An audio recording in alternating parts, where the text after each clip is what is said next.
Good evening, everyone. Good evening. Thank you so much for joining. Welcome to the World Diabetes Day seminar planned here for you by the Association of General Practitioners Jamaica and the wonderful sponsor Apotex. We thank you so much for joining. Please look in the chat for your pre-test link and complete your pre-test now. You have 10 minutes remaining to complete the pre-test, and then I'll hand over to the moderator who will take you through a wonderful evening that's planned for you. Again, thank you to our sponsor Apotex for joining us, and thank you for taking the time out to join us tonight. Please find the pre-test in the chat, and of course the post-test will be shared later. Alrighty.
Good evening again, everyone. Good evening.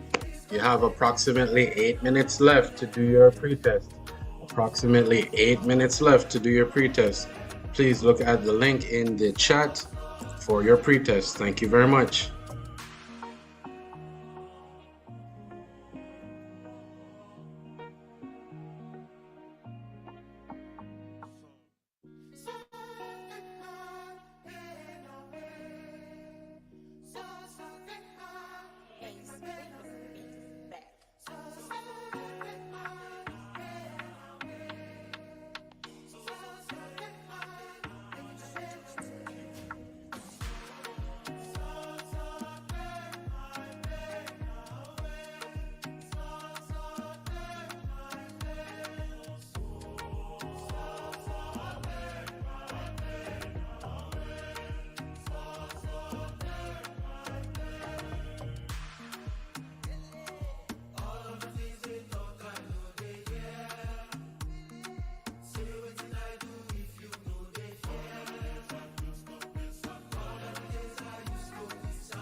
Evening again, everybody.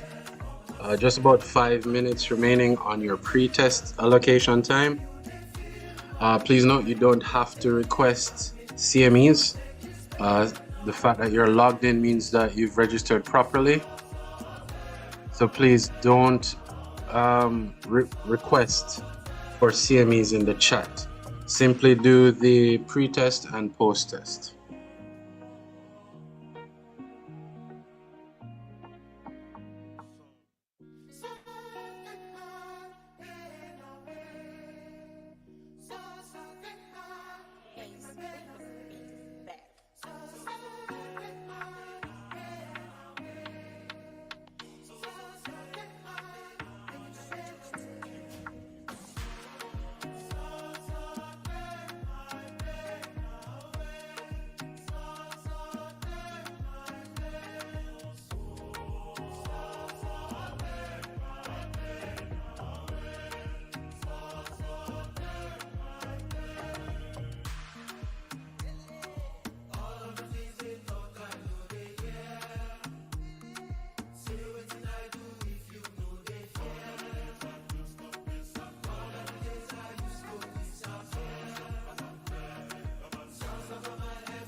Hello, Sam.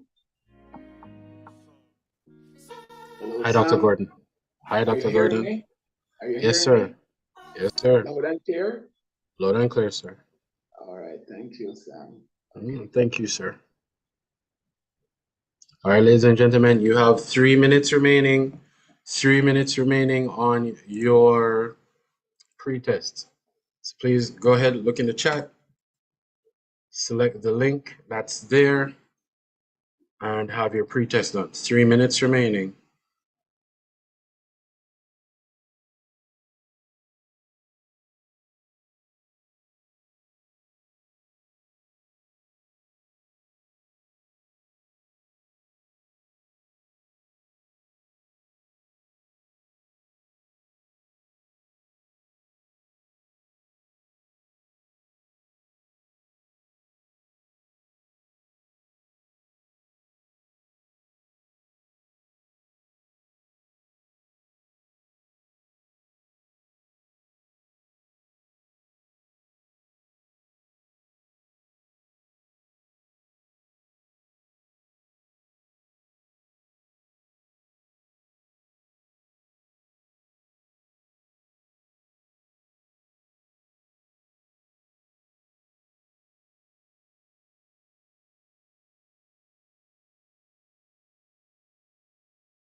Thank you guys so much. So we have 1 minute remaining for the pre-test, and then I'll hand you over to the capable hands of our moderator for this evening, Dr. Aldith Buckland.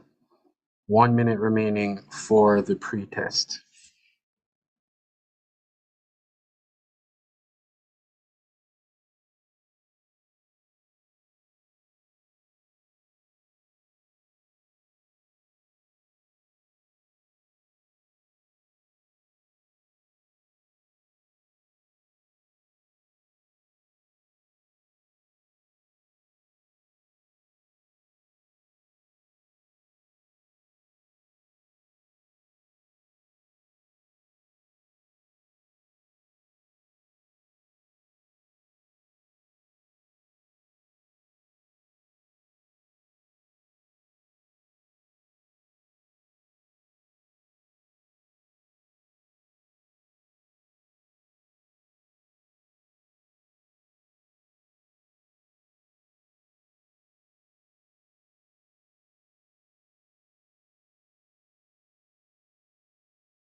Good evening again, everyone. Again, I hand you over to our moderator for this evening's session, Dr. Aldith Buckland. Dr. Buckland, thank you so much, and we look forward to a wonderful evening. Over to you.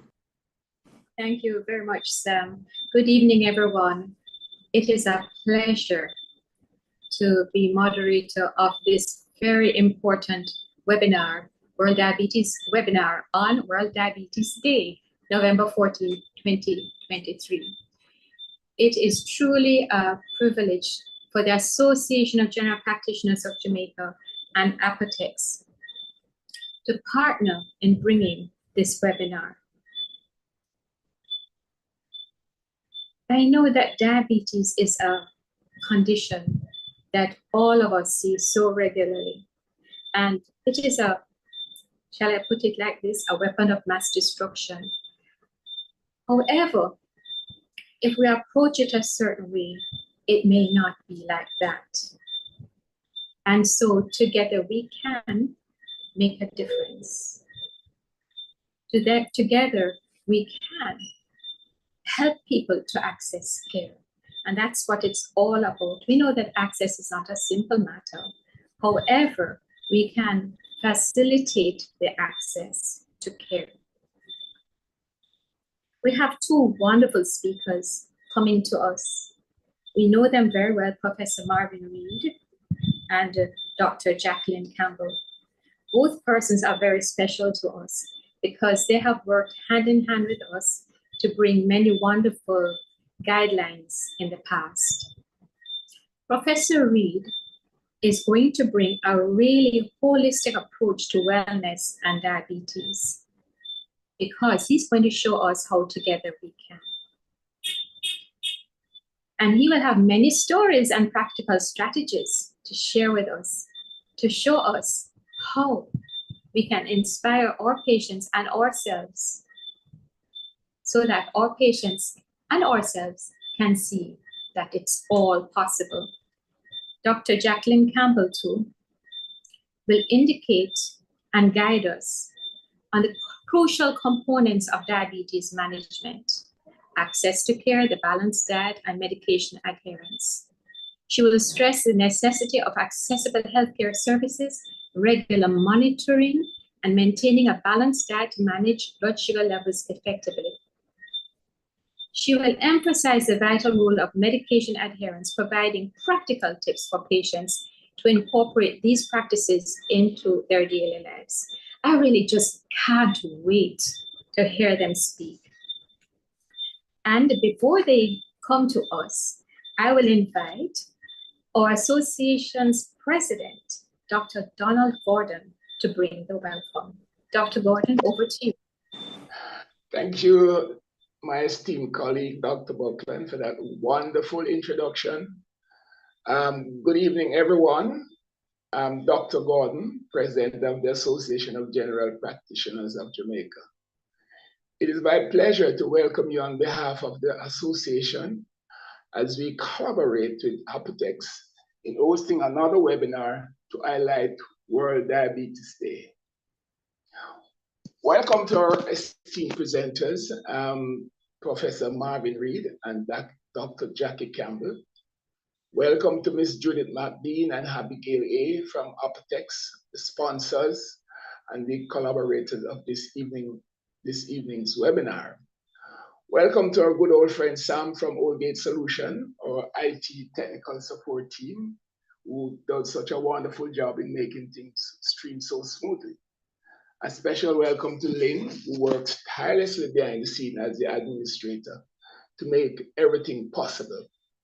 And last but not least, to your audience whose support we value and crave so much. I hope you all will find this evening's webinar worthy of the time spent. World Diabetes Day is a very important and significant event on the WHO Health calendar. It highlights the seriousness and the dire implications of the emerging epidemic of the rising diabetes incidence and prevalence worldwide. To get a glimpse of what we face in the future, diabetes is presently number 7 on the list of the leading cause of death worldwide, and it's the leading cause of death in Jamaica.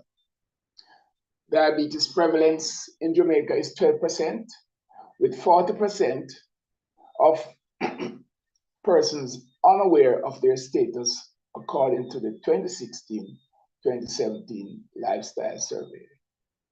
With these statistics, the emphasis on diabetes is urgent and it's not misplaced. The theme of World Diabetes Day is broadening of access to care and the increasing awareness of one's status. One of the most critical issues is the lack of awareness about the presence of diabetes in the population and individuals.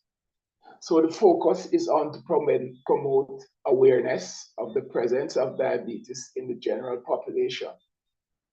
Once the population is aware of their status, then presumably the next goal is to educate the population to employ measures to monitor their diabetic status and to employ measures to prevent the onset of diabetes and to delay and to prevent the complications related to diabetes.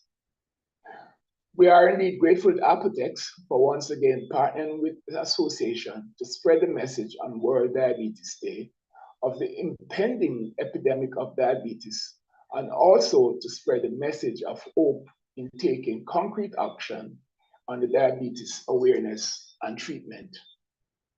We hope that by focusing on the subject of diabetes, its management, and highlighting the dangers ahead, we'll be able to alter the trajectory of the oncoming avalanche of diabetes and its tragic consequences. Once again, we welcome you all, and we hope that at the end of this evening's webinar, the message will be well received. And over to you, Dr. Buckland. Thank you very much. Thank you very much, Dr. Gordon. At this time, I will invite Mrs. Judith McBean, the Sales Supervisor for Apotex, to bring greetings. Mrs. McBean, come please. Hi, thank you, Ms. Botner. Good evening, ladies and gentlemen. My name is Judith McBean, and I'm the supervisor for the Apotex team for the island. I once again have the pleasure to bring you greetings on behalf of Apotex on this most important day, World Diabetes Day. I know that by now, many of you are very familiar with Apotex Pharmaceuticals and our goal of providing affordable, innovative, and high-quality solutions to patients worldwide. And of course, Apotex remains pleased to continue this partnership with Agpj to bring you informative and educational presentations to enhance your knowledge and procedures and practices in the care of diabetic patients. As always, please remember the importance of the Apo prefix on your written prescriptions is to ensure that your patients receive the efficacious and affordable pharmaceutical option that you and your colleagues have been writing with confidence for the last 37 years, right? And nothing has changed in all that time. And I know that you can continue to trust Apotex to care for those that you care for. So thank you and have yourself a great webinar.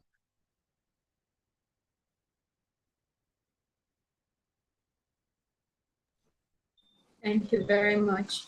We will have the sponsors video presentation at this time. Thank you. Since 1974, Apotex has been committed to helping enrich lives globally by providing affordable bioequivalent pharmaceutical products that meet the most rigorous quality standards worldwide. Since 2005, Apotex has dedicated billions of dollars towards the development of bioequivalent generics and, more recently, biosimilars, over-the-counter products, and food supplements. Our manufacturing capabilities are recognized by regulatory agencies around the globe as meeting and surpassing the requirements of global healthcare agencies. Delivering quality products to our customers is at the heart of our business. Our commitment to excellence in quality, R&D, and customer service through an established network of international branch offices and distributors has enabled us to grow from our humble beginnings in Canada to a presence in more than 115 countries. With a manufacturing capacity of approximately 30 billion solid doses per year, we are able to reach new markets and grow in existing markets while sustaining our commitment to excellence. Through our strength in research and development and our sustained dynamic intellectual property initiatives, we challenge patents and strive to bring many key products to market sooner. The breadth of our product portfolio, together with our sales and marketing strength, make us #1 in Canada, as well as having a leading market presence in Australia and US markets. We are also vertically integrated into many raw materials, helping us to drive synergies across many key products. We are proud to say that we continually donate medicines to disaster zones around the globe. As leaders in our industry and as individuals, we make an impact. We learn and adapt every day. We will continue to be recognized as a global leader by continuing to build valuable long-term relationships where customers get the products they need when they need them. Apotex, helping enrich lives globally.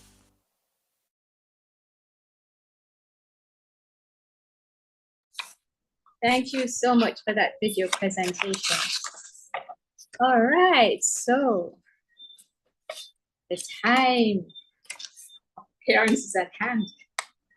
Professor Marvin Reed is the Deputy Dean and Graduate Studies and Research at the Faculty of Medical Sciences at UWI Mona. He's a past director of the Tropical Metabolism Research Unit, Caribbean Institute of Health Research, and associate lecturer in the Department of Community Medicine and Psychiatry at the University of the West Indies, Mona, the UWI. His research interest spans the gamut of community medicine, clinical trials, and human metabolism. He has co-authored over 140 peer-reviewed articles and has received the Mona Campus Principals and the UWI Vice Chancellor's Award for Research Excellence, as well as other international awards for research publications. Professor Reed practices as a family physician in a group practice and is a member of the Family Medicine Specialty Board at the UWI, which advises on postgraduate family medicine training. He is a member of several national, regional, and international professional bodies, such as WONCA, the Medical Association of Jamaica, the American Physiological Society, as well as a member of the Research Advisory Committee of Caribbean Public Health Agency, CARPA. He is a fellow of the World College of Family Physicians as well. So please help me to welcome Professor Marvin Reed, who is bringing the keynote presentation on Together We Can, a holistic approach to wellness with diabetes. Professor Reed, your time to fly the plane. Thank you so much, Aldith. Good evening, colleagues. We're going to be moving right along. Dr. Gordon, thanks for, as I said, rolling the wicket for me.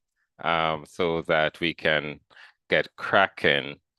As was mentioned, today is the day designated to highlight diabetes as a health concern. And so the Association of General Practitioners have sought to embark upon this webinar as part of their celebratory activities around World Diabetes Day. So the title of my talk today is Together We Can, a holistic approach to wellness with diabetes. So what is it that we hope to achieve by the end of our lecture? Well, basically, I'm going to be focused on an approach which is called a chronic care model, which is an approach that has been put forward by the World Health Organization and PAHO as a mechanism to provide a more holistic care for individuals who have chronic diseases. When I understand and briefly describe the principles of screening and diagnosis of diabetes, describe the pillars of lifestyle management of persons with diabetes, and of course, describe the principles of the pharmacological approach to management of persons living with diabetes. So let's get cracking. So what is a chronic care model? The chronic care model essentially is a concept whereby we look at the outcome, which is informed, activated patient who is willing to participate, be an active participant in their care journey.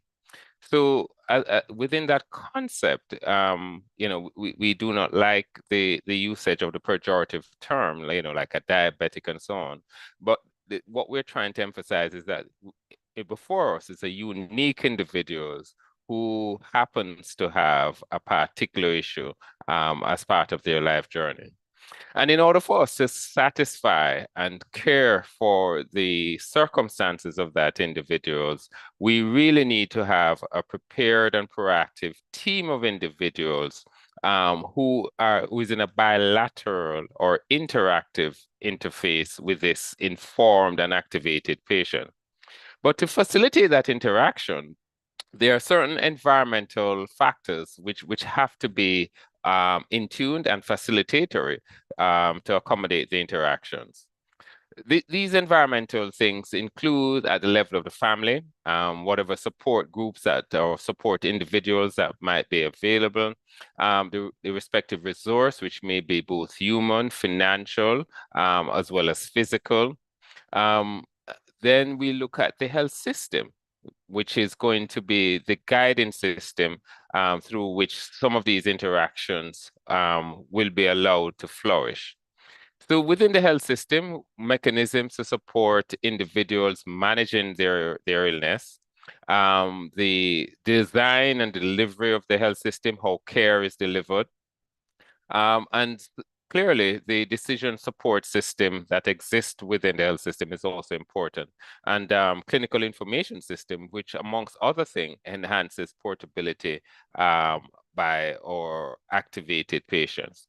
So this is basically the main components of the so-called chronic care model. And the PAHO recommends that this chronic care model should be the basis or center under which we provide care to the population of individuals who may suffer from chronic disease. So within that concept, all aspects of the chronic care model are important. So when we think about looking from top down at the health system and looking at the services that we provide for individuals with chronic disease, we have to ensure that we are practicing and implementing all the components. It focuses on a patient-centered approach. Clearly, policies both in agriculture, in legal, in health, in education, policies should be multi-sectoral, and these policies need to ensure that they touch across aspects that may be important for individuals who have chronic non-communicable disease. currently Jamaica enjoys or practices universal access to care, and PAHO is recommended that in countries that don't do that, that become an important issue, an important point that they pay attention to. We certainly need to move along to improving the clinical information system module to support healthcare. We need to introduce systematic self-managing support system, which includes having the appropriately trained individual to assist patients to manage their chronic diseases better. Structure and provide the appropriate guidelines and training for healthcare providers to ensure that they can assist and manage persons on a more consistent basis. And also to ensure that chronic care is embedded in a primary care-led health system, which is fueled or sustained by multidisciplinary teams of health workers. So within the Jamaican context, Jamaica recognizes that the non-communicable disease is an important issue that affects the health of many Jamaicans. And therefore, there's a non-communicable disease unit within the Ministry of Health. And Jamaica has identified, similar to many other countries, what are its priority non-communicable disease. Included in the list of priorities are diabetes, hypertension and cardiovascular disease, chronic lung disease such as asthma, and specific for the Jamaican context, sickle cell disease, cancers, and depression. So how do we at the public health level address the epidemic that Dr. Gordon spoke about in his introductory remarks? Well, as scientists, physician scientists, we recognize that interventions that are not supported by evidence are really interventions that are based on hope. And that may not lead, usually does not lead to good outcomes. So where do we have some of the evidence rather for interventions that seems to work? PAHO has put out a set of recommendations which, if implemented at the public health level, will go a long way in reducing the burden of non-communicable diseases, including diabetes. So some of these best buys include the reduction of tobacco use, the reduction in the harmful use of alcohol, the promotion of a healthy diet, the promotion of physical activity, screening and diagnosis of diabetes, and cardiovascular health. And where cancers are concerned, especially for those for which we have health preventative activities like cervical cancer, the issues of vaccination, and certainly for breast cancer, the issues of breast cancer screening.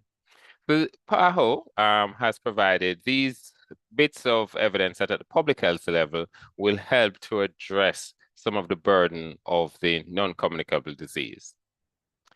The talk today really is focused on diabetes. And so the issue is, what is the definition of diabetes? So in association with clinical symptoms, which many of us will know, issues of weight loss, hyperphagia, polyuria, may have weight loss, recurrent infections. We recognize that we support those clinical features with laboratory diagnosis. And the laboratory diagnosis is focused on, despite the fact that we recognize that diabetes is a multifaceted metabolic disorder in which all aspects of human metabolism is affected. The primary manifestations are related to abnormalities in glucose metabolism. And within that context, most of the laboratory diagnosis is really focused on measures of glucose metabolism or this metabolism. So we look at hemoglobin A1C, and so individuals who have a hemoglobin A1C more than 5.7 but less than 6.4 is considered to be on the journey to becoming diabetic, so they're pre-diabetic. And individuals who have a hemoglobin A1C more than 6.5% are considered to be diabetic. Fasting blood sugar, the range here is over 7, you're diagnosed as diabetic. And if you're between 5.6 and 6.9, you're considered to be pre-diabetic. If you did a 75 grams or a glucose tolerance test, the threshold for the diagnosis is more than 11.1 at 2 hours for diabetes. And if you fall within the range of 7.8 to 11, you're considered to be pre-diabetic. And at any time, if we were to do a random plasma glucose and it's more than 11.1, you would be considered to be diabetic. The American Diabetic Association recommends that we really should have 2 abnormal results from the same samples or 2 separate samples to actually confirm the diagnosis of diabetes. So now that we have established the diagnosis of diabetes, what is the prevalence of diabetes? Well, Donald recommended or suggested that the prevalence is about 12%. And yes, that's the numbers that we have gotten from the Jamaica Health and Lifestyle Survey 3, which was conducted between 2016 and 2017. And we're due to do another round sometime next year. The diagnosis of diabetes in that study was actually based on a fasting blood sugar greater than or equal to 7, or those individuals who are on diabetic medication. And what this graph shows is that essentially 10 years ago, when we did the Jamaica Health and Lifestyle surveys before, we recognized that at that time, the prevalence of diabetes was just about 7.8%. And we have increased tremendously over the last 10 years by a factor of at least almost 3% to a prevalence of about 10%. And this is between individuals who are 15 to 74 years of old. And then when we look at individuals who are over 75, the prevalence of diabetes is almost a half. So we recognize that as we get older, clearly there is an impact of the cumulative impact of our lifestyle, along with perhaps some contribution from selective mortality that allows the prevalence to be relatively high.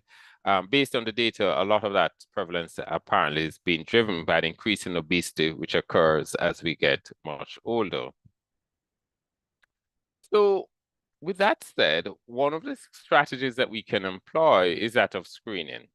So what is really screening? Essentially, what you're trying to do is identify diabetes at a very early age, even before there's overt symptoms, all right? So essentially, screening is defined by the World Health Organization as a presumptive identification of unrecognized disease in apparently healthy asymptomatic individuals by means of test or examination or other procedures that can be readily applied. And then once it is that you've identified individuals who through the screening mechanism, they enter into your algorithm or flow pathway for diagnosis. So similar, what you do is that you screen, and screening is due to a test, and then you make your assessment, which is the diagnostic testing modality.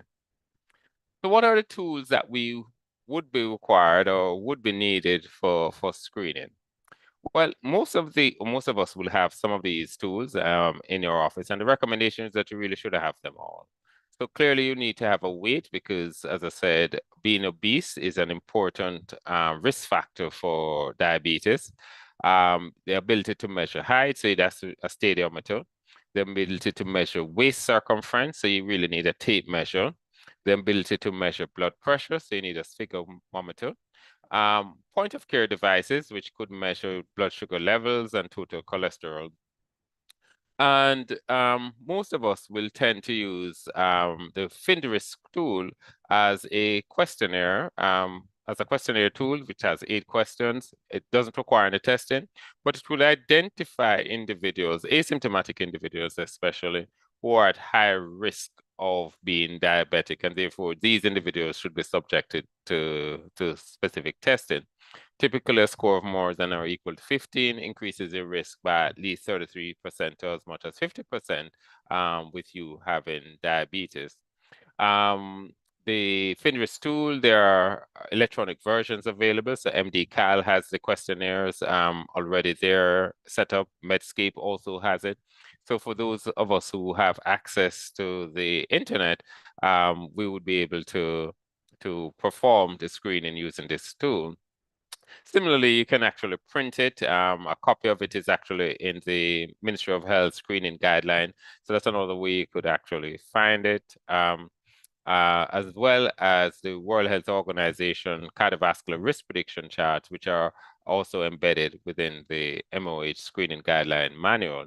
And these charts together and the information and the data that you get from performing these activities will allow you to identify individuals who should be tested further for diabetes. It is important that we look for opportunities to screen. Many of us do perform outreach care, outreach services, so at churches, some of us are members of service club. So these community-based activities provide a forum for which we can do screening for diabetes. Within our offices as well, when we do health maintenance visits, school medical employments, medical insurance, medical, these also provide us with opportunity for screening, as well as when we do curative visits for other problems. And we really need to ensure that screening for cardiovascular disease, for non-communicable diseases, especially diabetes, are incorporated as routine activities within our office workflow. The issue, though, is that diabetes affects many systems within the body. And not only does it affect many systems, but there are many disciplines that will be required to offer services for the holistic care of individuals who are diabetic. And this diagram really just gives you just a rough idea as a range of individuals who are commonly, but it's not an exclusive list, who are commonly associated with the care. So therefore, the primary care levels, you have your diabetic educator, the pharmacist, your physical activity coach, podiatrist, your doctor, that sort of a thing. And then clearly when the patient has progressed and has gotten complications, you may have to go for more specialists such as endocrinologists if they become pregnant, obstetrician, and so on. So as you can see, this is not a overly exhaustive list, but it really just highlights the fact that despite the number of individuals and the number of specialities and the number of disciplines that have to interface with a client who has diabetes, the person with diabetes should actually be in the center of the model. So how do we approach an individual's definitively diagnosed or just anyone? The challenge we have is that diabetes, especially type 2 diabetes, it's really a disorder of lifestyle. And so how do we focus ourselves in terms of trying to ensure that we mitigate the risk associated or the risk that will allow us to develop diabetes? There are really five main pillars, I'm sorry, for this lifestyle management issue as it relates to diabetes.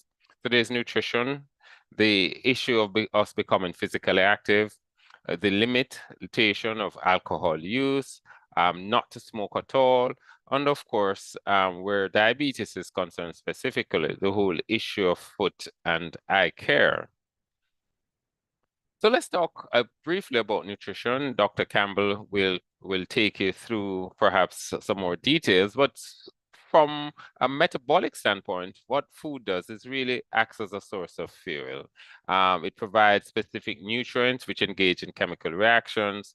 And the unit of energy, which you'll probably hear us talk about a lot, is kilocalories, really, which is the amount of energy that is consumed or released through the metabolism of food. So when you look at food, it can either go one of two ways. It can either go to build up stuff called anabolic processes, or the food can be broken down to provide energy, the so-called catabolic processes.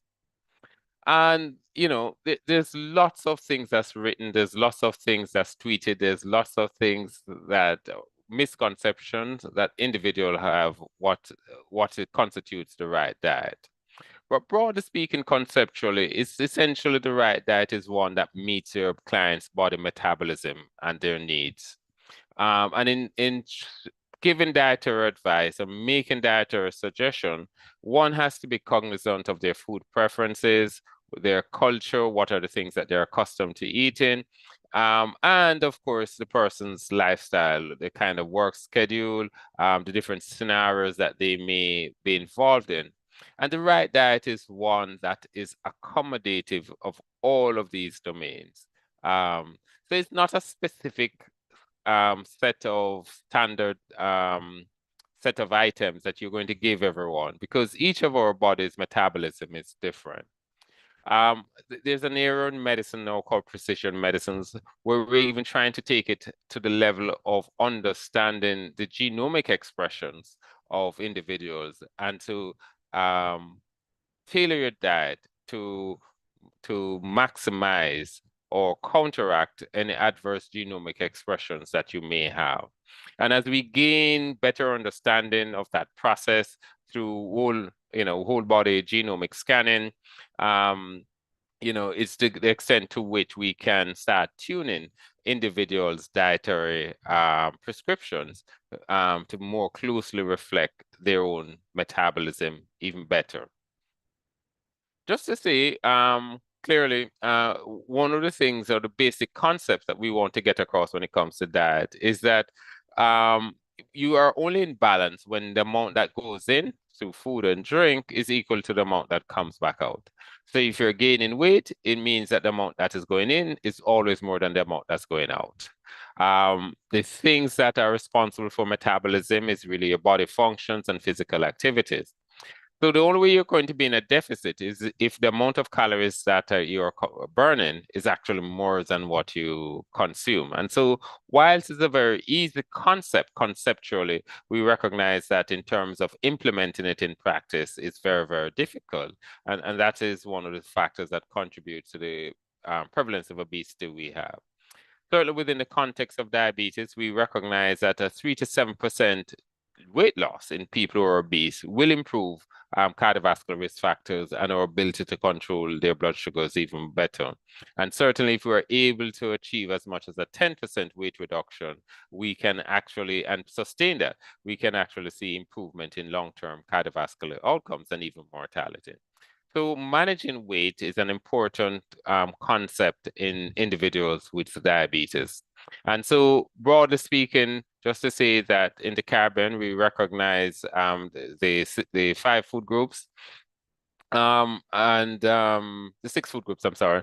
And what we're suggesting is that the best suggestion you can give is to eat a variety of food from all the food groups, but regulate the amount of intakes that you have for certain kinds of food groups, like your fats and oils, and of course, the amount of salt and processed foods that you consume.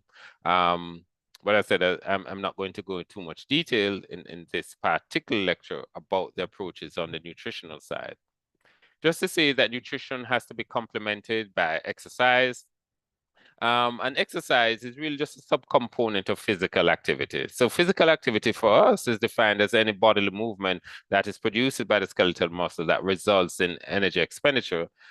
There are several components to it. There's non-exercise activity, thermogenesis. So those of us who are always fidgety and stuff, that's really what we call non-exercise activity. You're always on the move. You're always, moving about. And there's some data that suggests that individuals who tend to be very fidgety, as we call them, can't stay still, they are less likely to become obese. Individuals who tend to have low NEAT are more likely to be obese, and that makes sense. And of course, you have exercise, which is purpose-built physical activity that is planned, structured, repetitive for a target.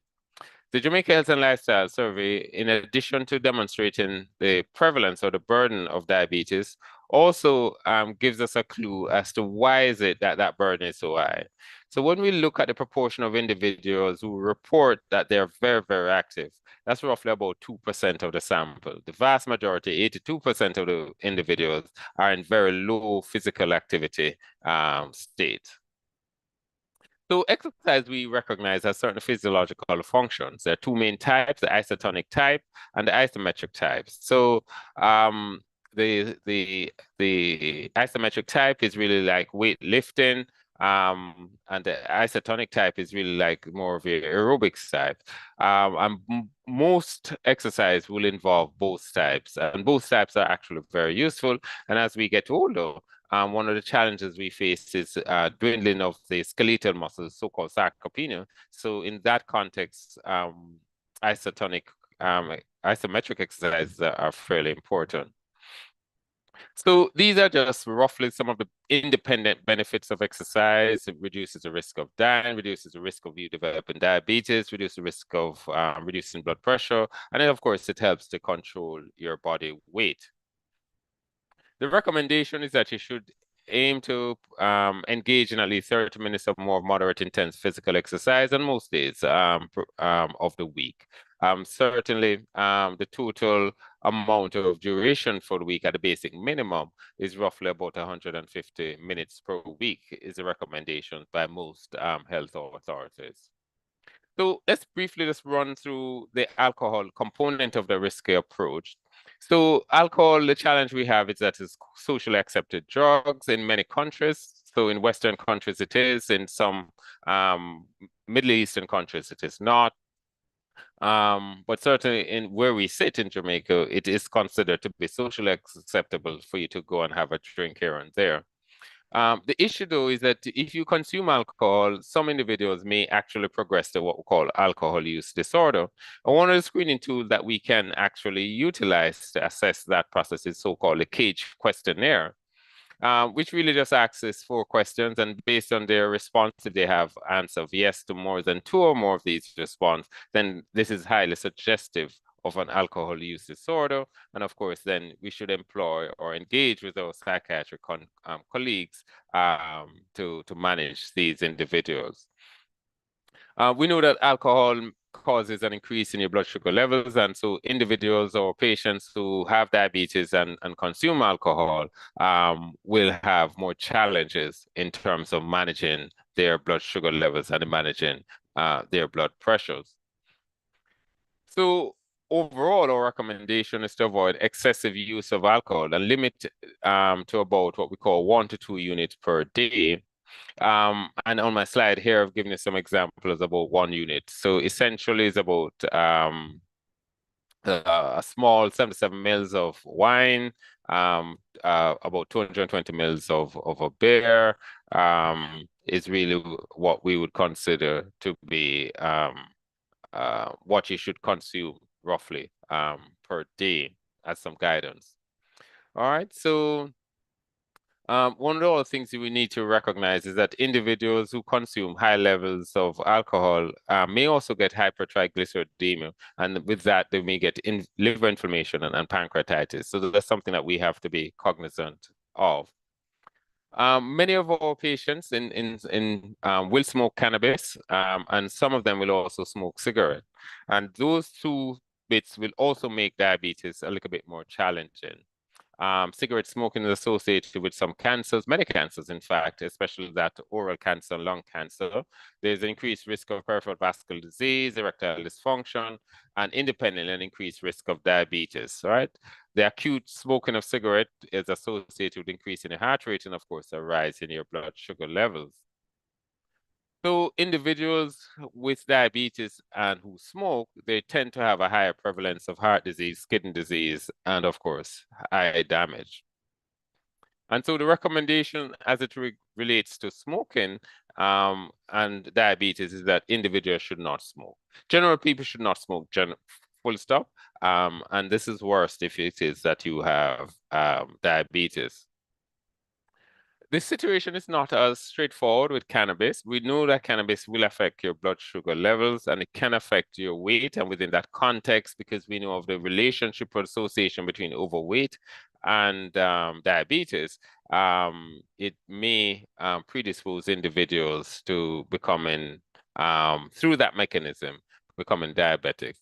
Notwithstanding that, what we suggest until there's more robust data available, the recommendation is really to avoid cannabis use or limit its use where possible.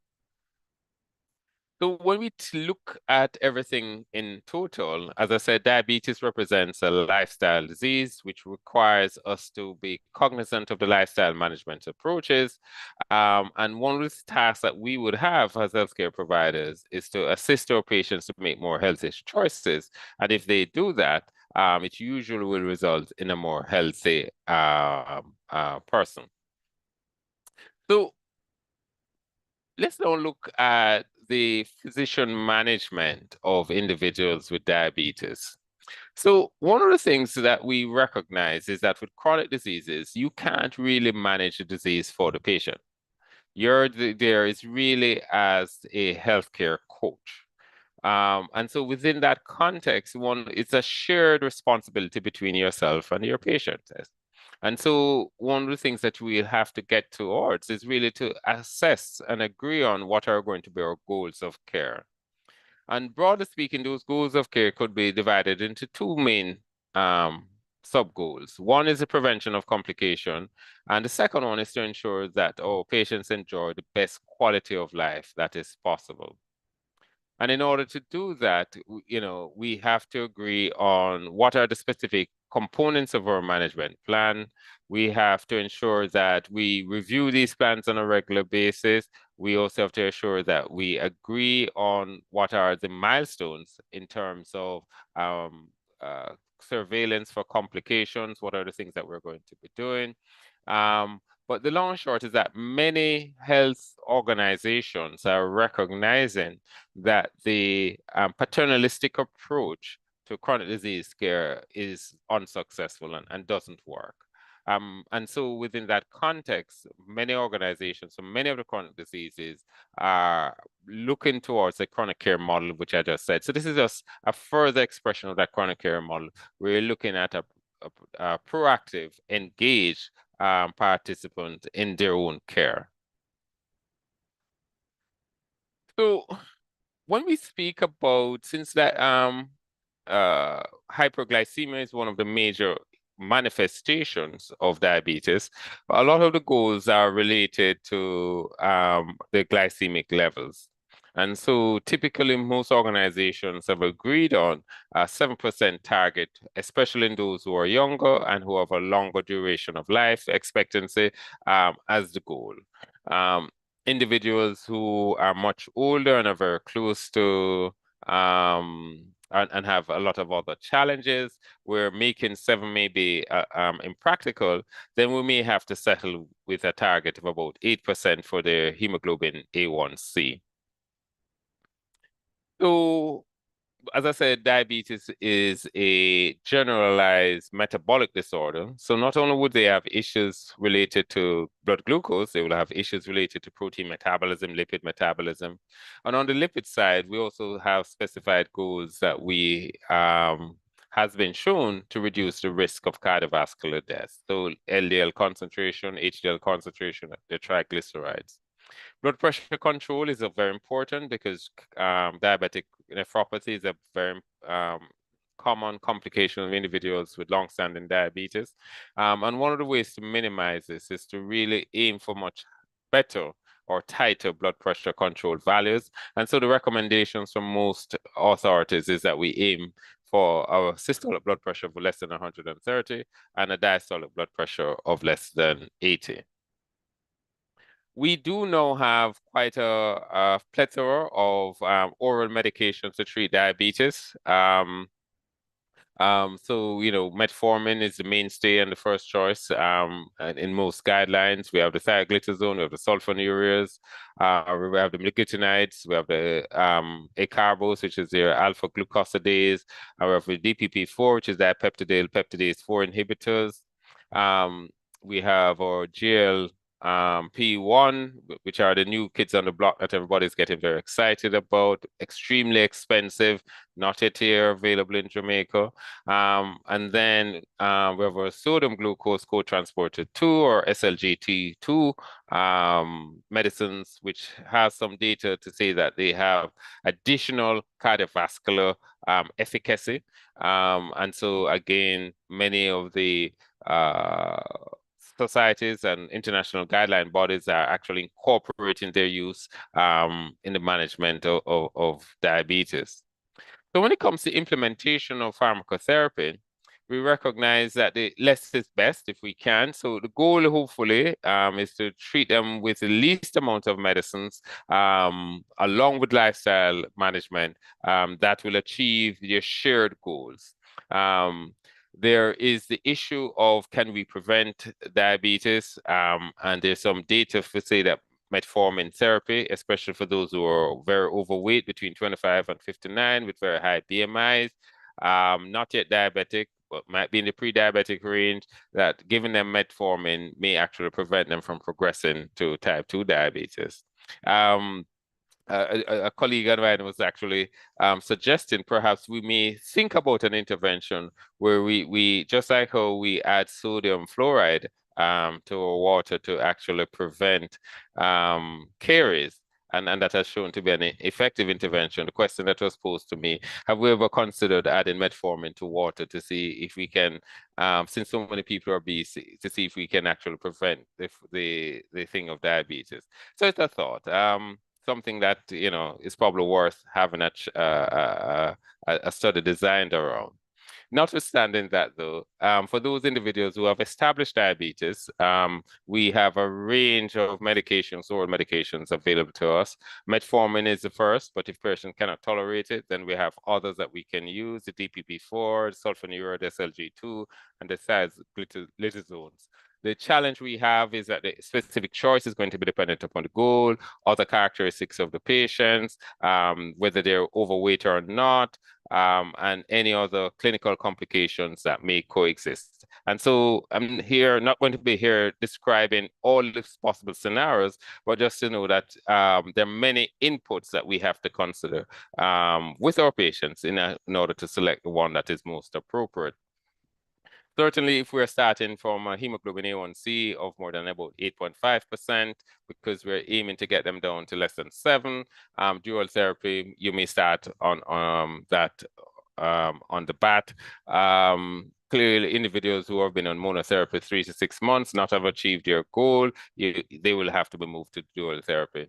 And here, typically what you'll do is combine metformin with, or combine, depending on which one they have, you take one with a complementary mechanism of action to ensure that you get a synergistic effect from your dual therapy. And of course, sometimes we may even have to go triple therapy, and even sometimes we have to add insulin. So the issue with insulin is that in our approach to our patients, we should not use insulin as a threat. We know the cultural psyche in Jamaica is that individuals do not like to talk about injections. And so some of us as healthcare providers, because we are aware of that, we say, you know, if you don't take your tablets, then we're going to stick you on insulin, you know, as if using insulin in a threatening manner. But the fact of the matter is that notwithstanding our best efforts, many individuals, because there's progressive beta cell loss over time, many individuals, there's going to come a point in their journey when they're going to need insulin. And so the approach should be, what we are trying to do is to minimize beta cell loss so that you really don't have to necessarily get that. But despite our best approaches, some individuals, based on when we get you, you may have either lost too much beta cells already, or you know, you've been with this disease, living with this disease 10, 20, 30 years, the possibility exists that we may have to be using this form of a combination therapy in that including of insulin. So the take-home message here is that certainly in our conversations and our discussion with our patients, try not to use insulin as a threat. We have different forms of insulin. So we have many options. So we have very long-acting ones, which maximal effect in 5 hours, flat effects, intermediate-acting insulin, of course, or very fast-acting insulin. So with that, now we have a lot of flexibility in terms of our approach to our managing of our patients. So I just wanted to mention this slide, which is a slide from the American Diabetic Association from the 2023 guidelines. And there's 2 elements of this slide that I really want us to focus on. One is that they have created a category over here that you see in the green, which focus on whether or not the diabetes or persons with diabetes have existing cardiovascular risk. And certainly if they have existing cardiovascular risk or renal risk, then the approach to them would involve some of the newer therapies in order to get some of the benefits that these newer therapies have been demonstrated in clinical trials. The other thing over here, which represents a traditional approach in terms of individuals who may not have cardiovascular risk at this point in particular time, but has diabetes and also may have weight issues, is the fact that metabolic surgery has really come a long way over the last 10, 20 years. So much so that it now has a place in what I call the standard of care management of individuals who have diabetes, because it recognizes, or it's an attempt to recognize the fact that being diabetic and being overweight and obese, not responding or refractory to standard medication is actually an increased risk of you dying from cardiovascular issues. And so we really need to address those issues. So those are the 2 main issues I just wanted to bring to your attention from this particular figure or diagram from the American Diabetic Association. So as we said, you really need to have access to your medicine. It's all good and well for that we say and we see these medicines do these particular things, but if you don't have access to them, then clearly they won't be able to do or have the effects that you want. My Dr. Campbell is going to speak a lot more about adherence and how we can encourage our patients to be more adherent. So that's a part of access. So having it, but it also needs to be inside the body in order for it to be of use. The medicines need to be affordable. So it makes no sense that, for example, we prescribe SLGP2 medicines, which are relatively expensive in our setting, and it's way above the affordability of our patients. So these are some of the things that we have to discuss with the patients, discuss with their families to see, okay, this set of approach is likely to be beneficial. How can we do that? The health system, in a sense, also has to be facilitator. And within our system, we have the NHF, and of course, we have the health insurance companies, which do provide some degree of subsidy and therefore increase accessibility for these medicines. We're prone to natural disasters. Climate change is coming. Well, it's here. Hurricanes are here. What happens when there's a hurricane? How do the patients ensure that they have continual access to their medications during and after these natural disasters? A couple of days ago, a couple of weeks ago now, we had a little wake-up call with a little earthquake. It could have been worse. So buildings could have gone. Individuals then may have had issues in terms of their medications. And one of the challenges we know with diabetes, especially if you have severe diabetes, is that you need continuous access to your medicine. So that's the thing that we always have to be factoring in. And so when we think about the chronic non-communicable disease, one of the things that we have to be thinking about are what are the social determinants of the disease itself, and in this particular case, its complications as well. So in any individual, there are lots of social factors that may impact their management. And as physicians or healthcare providers, as part of this multidisciplinary team approach, we have to be cognizant of them. The social environment, crime, the physical environment. Some individuals live in neighborhoods that, security is a big issue. They can't come out, they can't cross certain roads, they can't go to certain health centers. And that is going to actually increase their risk overall, and therefore allow them to develop more complications. So this is something that we have to bear in mind when we're thinking about how we are providing a holistic care to our patients. And so I'm going to be closing now by just focusing on the fact that during the course of my talk so far, I really just focused on individuals living with diabetes. But the issue is that the patient-centered approach really is an approach to focus on an individual in terms of their overall wellness. So wellness is different or distinct from being ill because it has other dimensions. So it has the mental, spiritual, emotional, social, and environmental component to it. And here, what we're trying to say is that wellness is actually, there's an element of proactivity where wellness is concerned, where we're seeking to encourage our patients to actually move towards that particular target in a more proactive manner through their lifestyle approaches, through interventions at the social environment. And of course, where important especially for many people, is their own spirituality and how that allows them to center themselves within the world. So as we go along, as we manage our individual, as we adopt this patient-centric approach to our patient, the overall goal is to encourage our patients to be very proactive, very deterministic in terms of where it is that they want to be in life. So I'll stop and conclude where I started, in that the approach to the chronic care to the patients with a chronic illness is just not giving them pharmacotherapy. It's just not looking at the individual. It requires a village, it requires a community, it requires a health system that is facilitatory. And it requires an appreciation from the patient themselves that this journey is really a journey not to be free from disease, but really it's a journey for us to seek an existence that we can consider that we're well, that has a multidimensional approach to it. And together we can all work towards reaching that goal. So I'll stop here and thank you for listening this evening.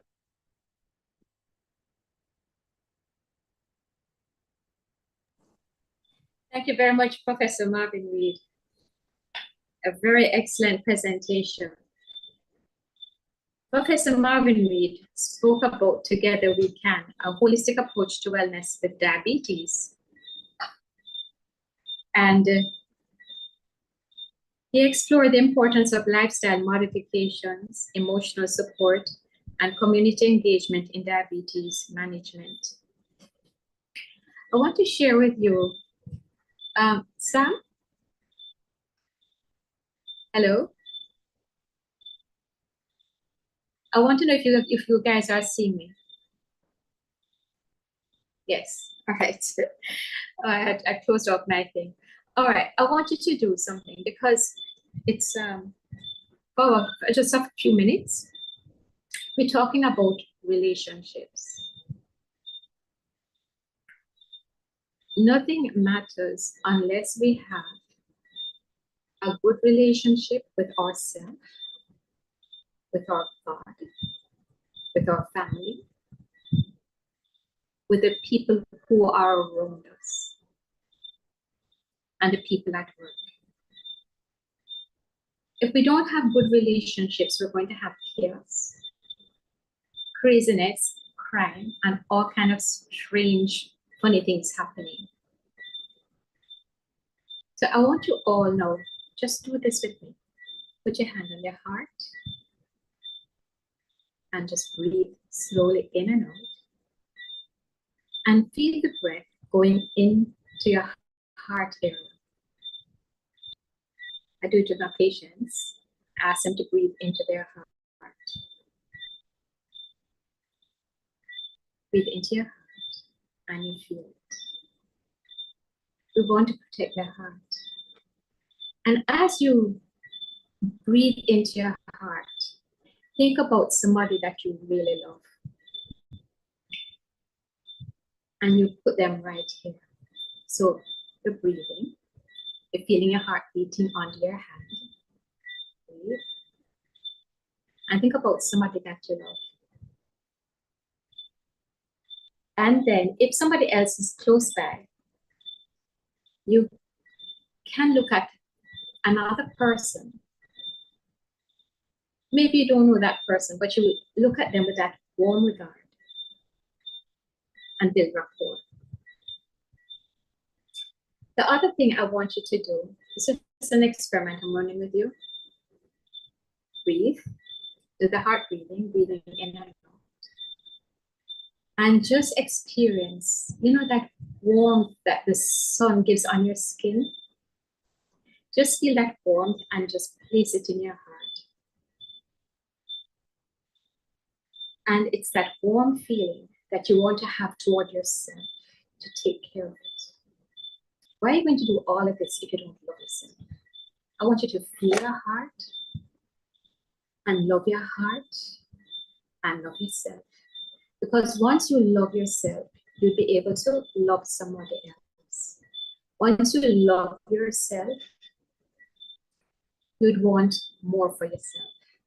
You'd want yourself to be on the road to wellness, and then you can engage a conversation. If you don't feel, if you're not there yet, as a physician, we need to know when we are there. It's as Professor Marvin was saying, it's an exercise. However, when we practice regularly, we make progress. Isn't that true, Professor Marvin? Practice makes progress. So we want to actually get to love ourselves and get our patients to love themselves, get them to love other people, but they got to feel it. Because if you don't feel it, you're not going to do it. You're not going to stop smoking, you're not going to stop drinking if you don't love you. But you just got to feel that to love you. So put the warmth here, and you must know somebody that you love, and you feel it there, and then you have that. You can translate that when you look at somebody else and give them that nice warm regard. Then you have a conversation. You can ask. This is what we do as patients, as physicians. We assess, we advise, we assist, and arrange follow-up. We bring up something to us. This is their presenting complaint, and then you want to bring up the relevance of this to something that is going to really affect them, so that they can now get homework. Yes, your patients get homework. You should give your patients homework, because when they get homework, they actually build strength. All right. So, Prof, I really thank you for this. We got to really practice this holistic message, because practice makes progress. Love ourselves. Breathe. Let the patients practice the breathing. Let them practice loving themselves. Sometimes they really go into a lot of depression. They need to quarantine from the social media or reduce their amount. They got to turn up for their practice. They got to turn up. They need to hang out in areas where they see people getting how they want to be. So if they smoke, they want to hang out with non-smokers. However you want to be, you want to hang out with that group. So if you want to be a criminal, you hang out with a criminal. If you don't want to be a criminal, you don't hang out with a criminal. You understand? Anyway, Prof, thank you so much. Emotional support is very important, but guess what? We've got to feel it in our heart, right? And sleep. Sleep is very, very important. Because once we do that, once we get good rest in our community engagement, even on the topic of diabetes, we'll be more holistic. Because then we'll be working together as a team to make a difference in each other's lives. And, you know, Prof spoke about the community. It's all about relationships, you know. So we have the monitors, and in the family unit, people are checking each other's sugars.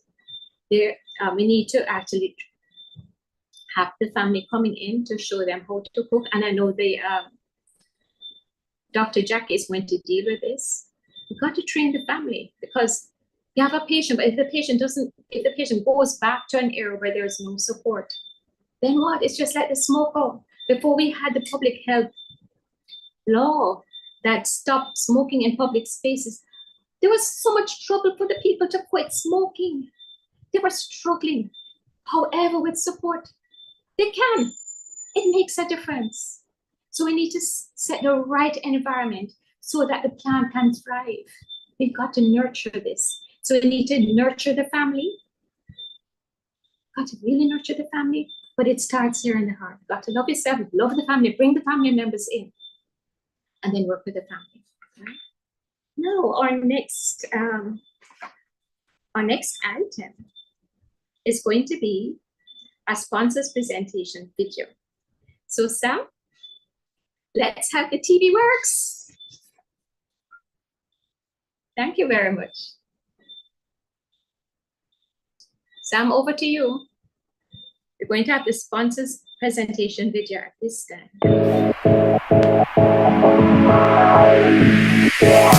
Sit tight.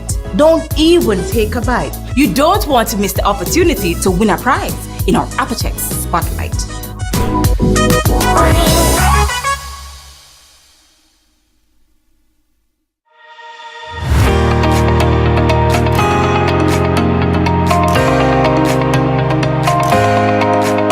Approximately 25% of Jamaican children experience some form of rhinitis or hay fever yearly in response to being exposed to an allergen.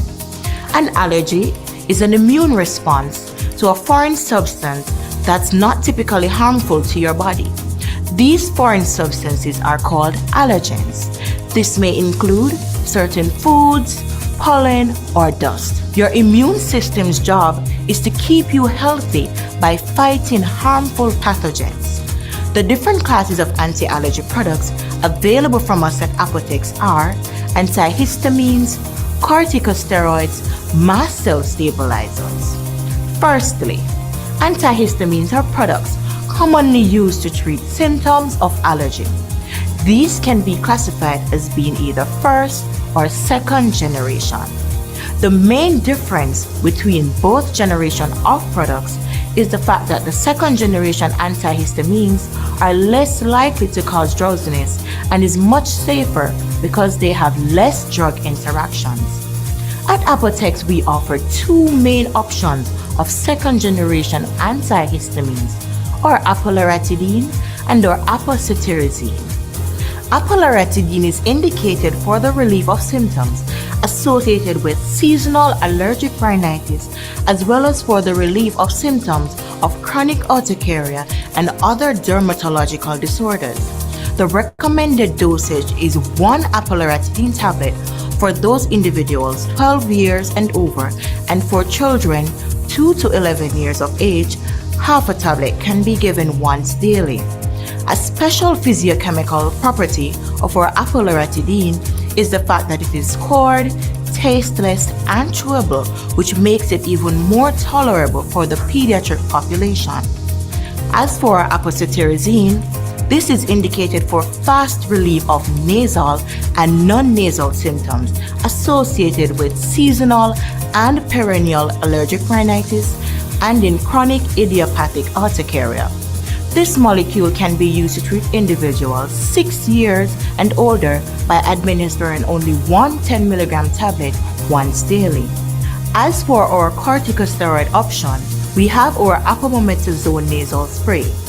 This is indicated for the treatment of allergic rhinitis, rhinosinusitis with bacterial infection, uncomplicated rhinosinusitis, and nasal polyps. In treating any of the above mentioned conditions, 2 sprays in each nostril once daily provides relief for adults and children 12 years of age and older. However, in treating seasonal or perennial allergic rhinitis in children 3 to 11 years of age, only 1 spray in each nostril is required once daily. And finally, our mast cell stabilizer option, or apoolopatadine. Apoolopatadine is used to treat itching of the eye caused by a condition known as allergic conjunctivitis, or pink eye.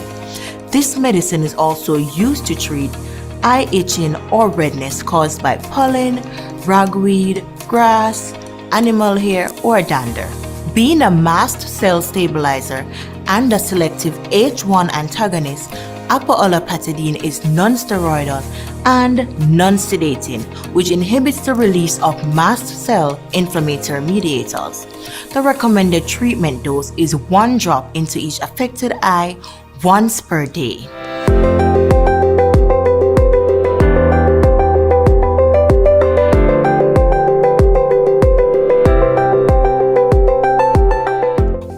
should you prescribe the APO? Well, 1. You're assured of high quality. Our products are formulated to contain the same active ingredients and to produce the same beneficial effects as the originator they replicate. 2. You get affordability. Our products are at a price point that patients can afford. 3. Accessibility.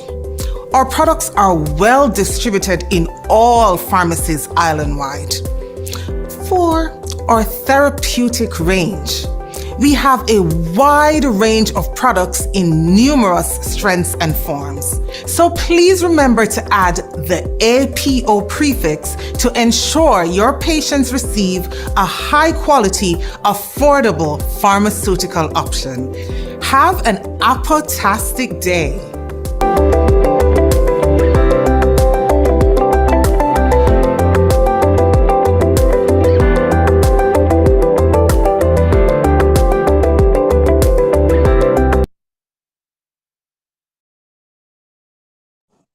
Thank you very much, Apotex, for that presentation.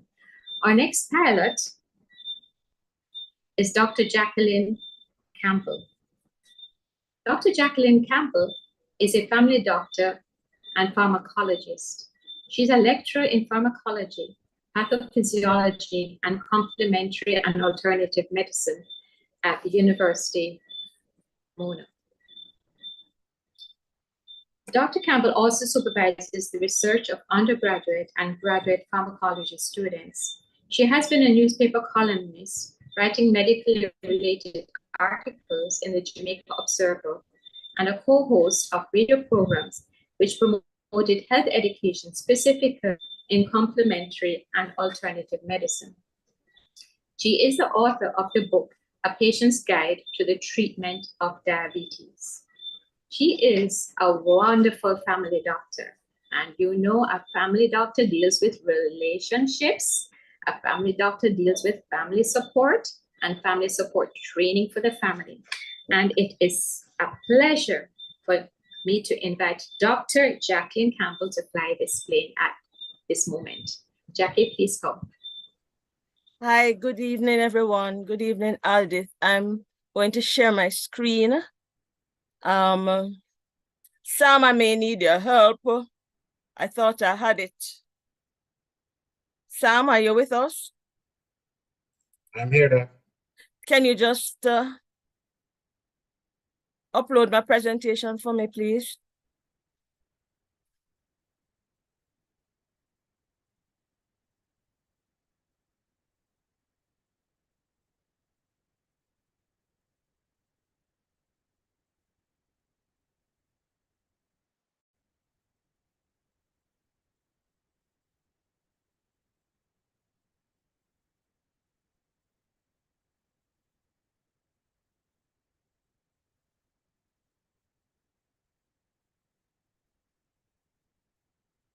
Wonderful. Great. So good evening, colleagues. Good evening, everyone. Dr. Buckland, thank you for the introduction. So my topic for tonight is access to care, dieting, and the adherence to medication, the successful trifecta to delay long-term complications, morbidity, and mortality in diabetes. You know, when I got the topic, I said trifecta. That topic was probably made up or by someone who has connections to the races. But anyway, let us start. Next slide for me, Sam. So the objectives, serious to note, the objectives of this particular presentation would be to discuss the impact of access to care, dieting, or I'm going to call it appropriate food selection and consumption, and adherence to medication on long-term complications, morbidity, and mortality in diabetics. Now, the theme for World Diabetes Day 2021 to 2023 is access to diabetes care. And we've been seeing this in the newspapers and we've been talking about it. But the key thing to remember here is that the focus of the campaign in 2023 is delaying or preventing type 2 diabetes and, of course, diabetes-related complications. And the slogan is, know your risk, know your response. Next for me. So we know that diabetes is a highly prevalent disease. And the thing about it is that it has important public health and public policy reasons.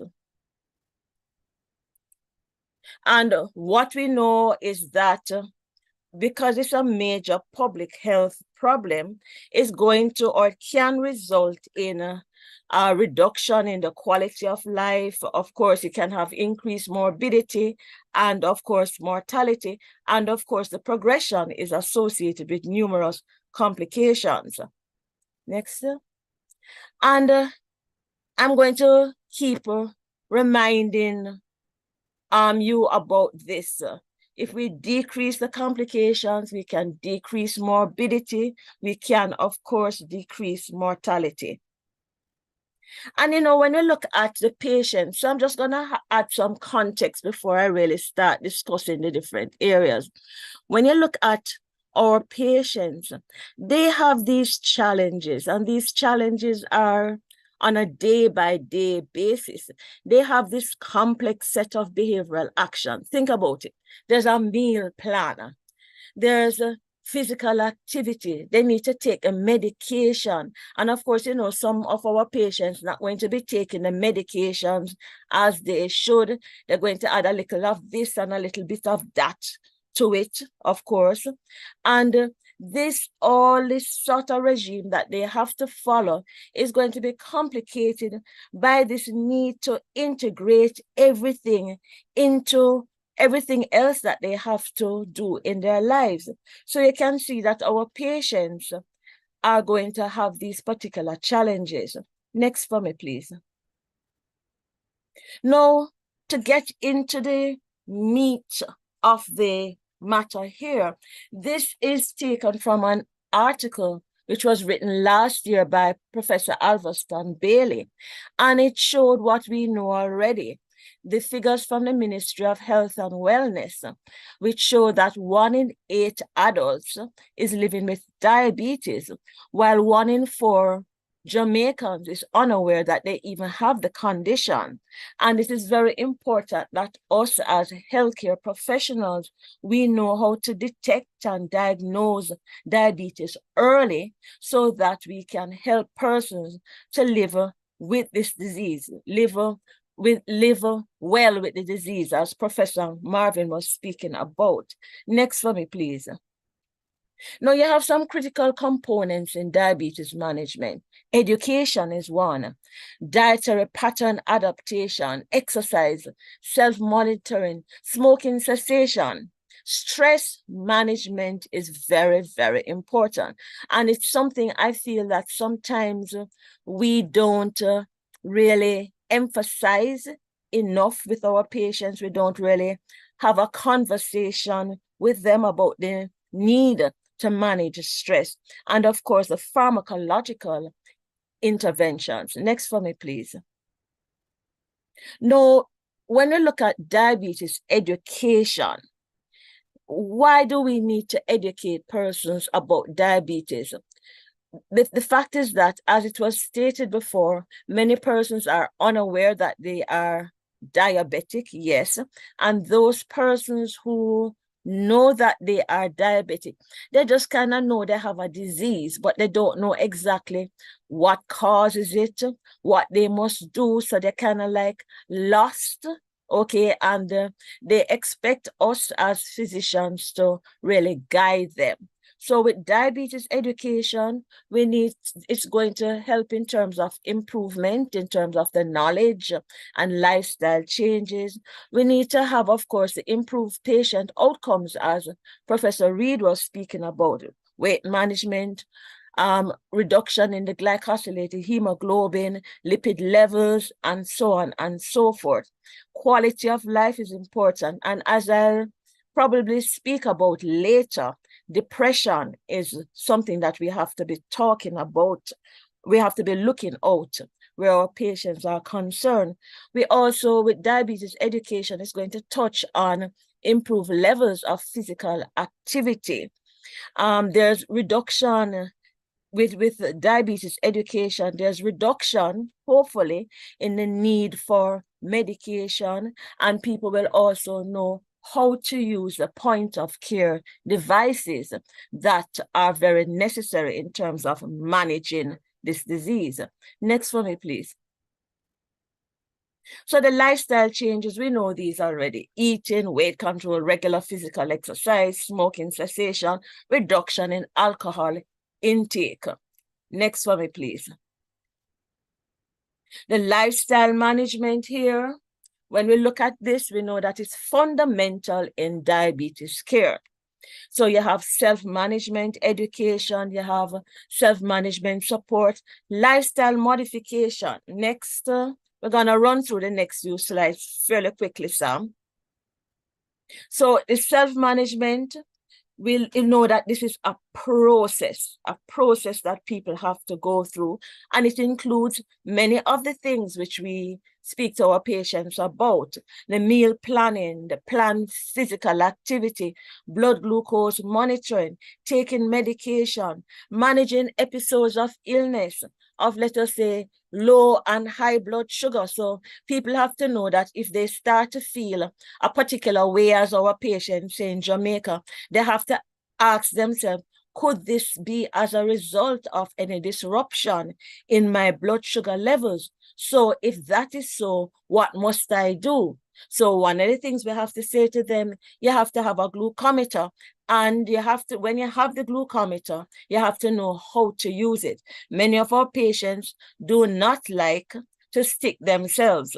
So they'll have the glucometer there, pardon me, and they're not really using it, or they don't know how to interpret that the readings that they obtain. And also, if these readings are out of range, what do they do? So these are some things that need to be done. Next, please. Again, we know it's a collaborative process. The diabetes self-management education is a collaborative process, and it's required for successful self-management of diabetes. Next. And of course, we know it is very crucial to motivate persons with diabetes, because one of the main reasons, for not adherence to effective self-management, and I'm going to give you an example in a little while, is a lack of motivation. There is the absence of social support, as Dr. Buckland was speaking about, these relationships. People don't have this sort of relationship with themselves or other persons. So there's this absence of this support, and many people will say, I can't bother. I reach my 70, I might as well sit down and die.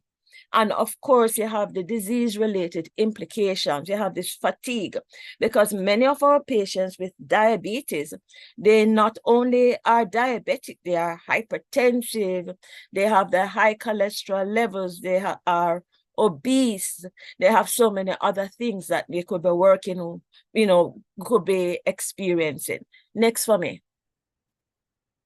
And we can skip this slide. Next.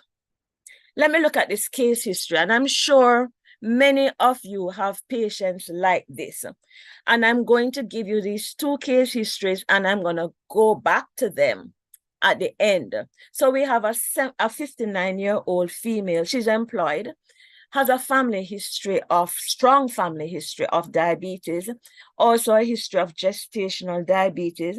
In January of this year, she was diagnosed as diabetic, and same month, January, I started her on glucophage, and I referred her to the diabetes educator, and she really took on that, and she started to do what the diabetes educator recommended for her.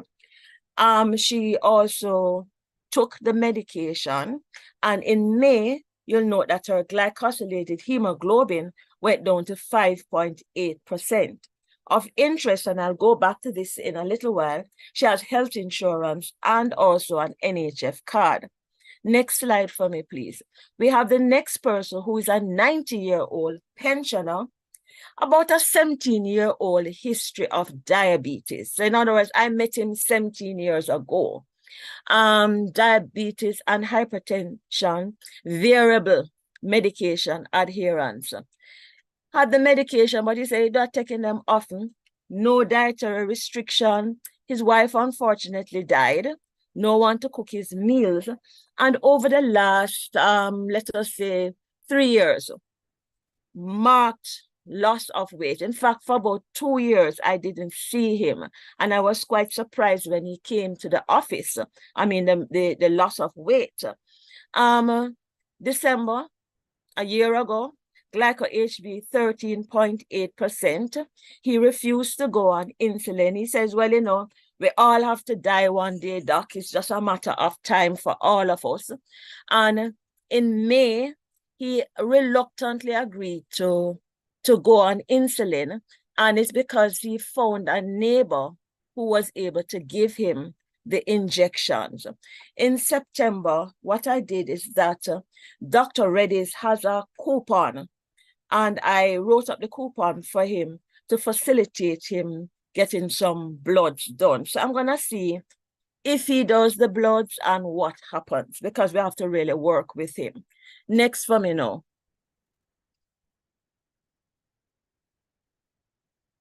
So how can we delay the complications of diabetes?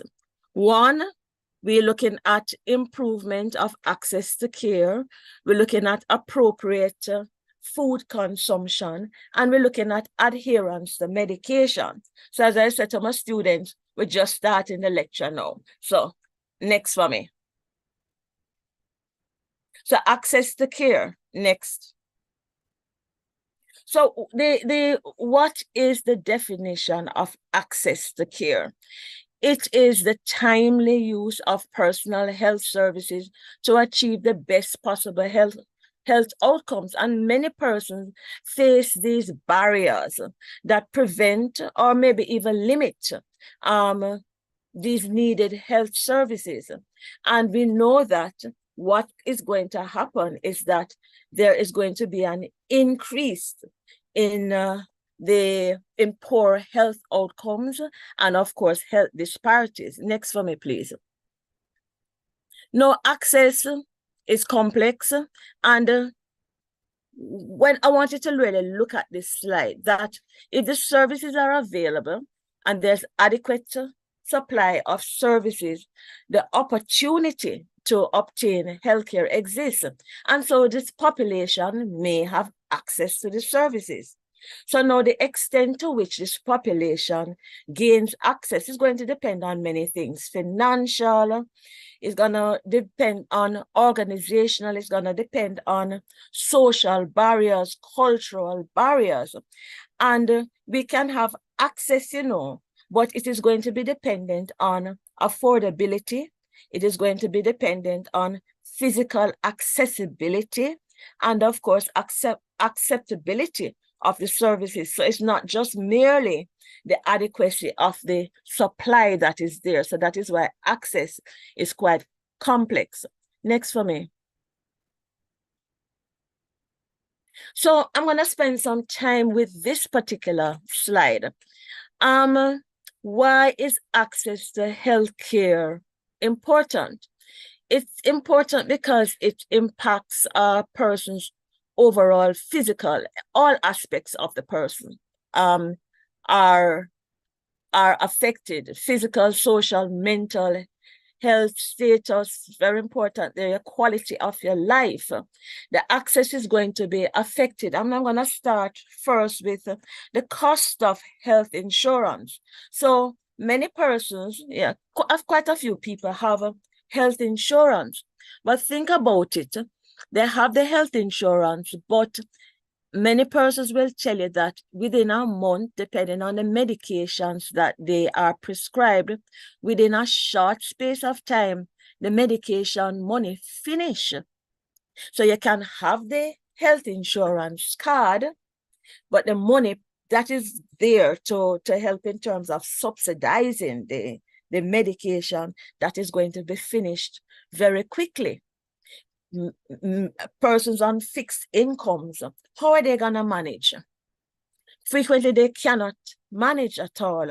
You say, yes, there's NHF, drug reps come and say, well, there's NHF, and the NHF is going to subsidize, but I put it to you that, and we all know this, even with the NHF subsidy, I know my patients and many of your patients cannot afford some of these medications. The next one is going to be educational opportunities. You'll find that those persons who can really, they're reading, they are able to understand what you have to say, right? They would be more likely to follow what it is that is needed for them to obtain the best health care. Then there is trust in providers. Some people just don't trust doctors, or they will say, well, I will go to the clinic, but I don't really like going to the clinic because I have to wait long when I go to the clinic. The doctors don't spend any time with me when I go to the clinic. When they tell me that, I say, but at the clinic, you have so many people accessing the service, so the doctor may not be able to spend, let us say, 20 minutes or 30 minutes with you. And they say, it's true, doctor, but. So that is the next thing. Well, we looked at the stable income and job already. They look at transportation. In my practice, which is in semi-rural Jamaica, which is Old Harbor, you'll have patients who are coming from the hills, and for them to access services. Talking about my service, you're talking about blood tests, you're talking about if they need to get any diagnostic procedure done, they may have to charter a taxi. Or if they have to go to the hospital to go to the clinic, or if they have to go to the nearby clinic, they may have to charter a taxi. And that, of course, is an additional cost, and they may not be able to afford that. So the barriers to accessing health services can lead to, as it says here, delays in receiving appropriate care, financial burden, and of course, the barriers can lead to preventable hospitalization. I can give you a story, and I'm full of stories. I can give you a story here whereby a lady came to me about, let us say she came about a month ago, accompanied, this is the first time she was coming, and she was accompanied by her granddaughter, who is my patient.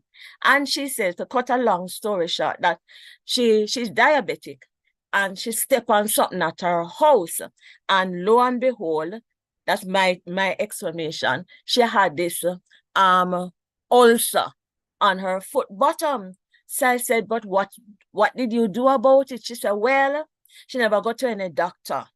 She got to the pharmacy, yes, and she got an antibiotic. And it was actually an antibiotic suspension. This is a lady, all right?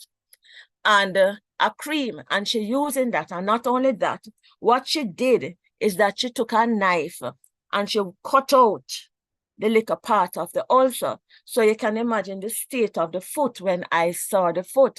So I just gently said to her, please don't do this again here, and I have to send you to the hospital. Well, good thing is that she never lost the foot. So that is a good thing about it. But if she had in her mind that she could readily access health care, maybe this would have been prevented. Next slide for me, please. Now, it was Professor Bailey who said, being educated is critical to diabetes prevention. And we had alluded to that before. And he said that people living with diabetes need to understand their condition, just what Prof. Marvin said.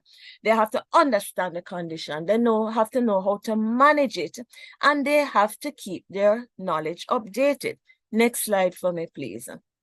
So we're looking at, in terms of access, we're looking at access to diabetes education.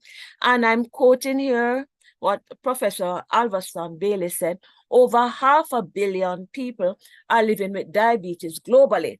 And it is for this very reason we must unite in action and call on our policy makers to increase access to diabetes education to help improve the lives of people living with diabetes. Very important point here.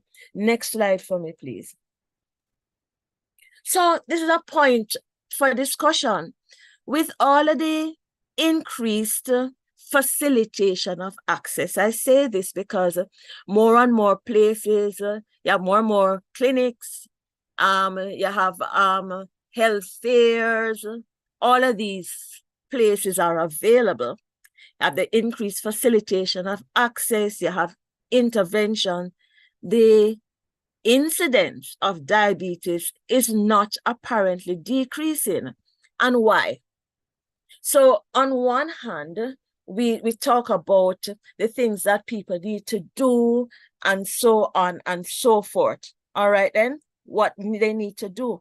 But if you look at what people are faced with, so we're going to talk about food in one slide or so, but you look at the food choices that people have, and many of our patients, and not even our patients, the population, what are they faced with?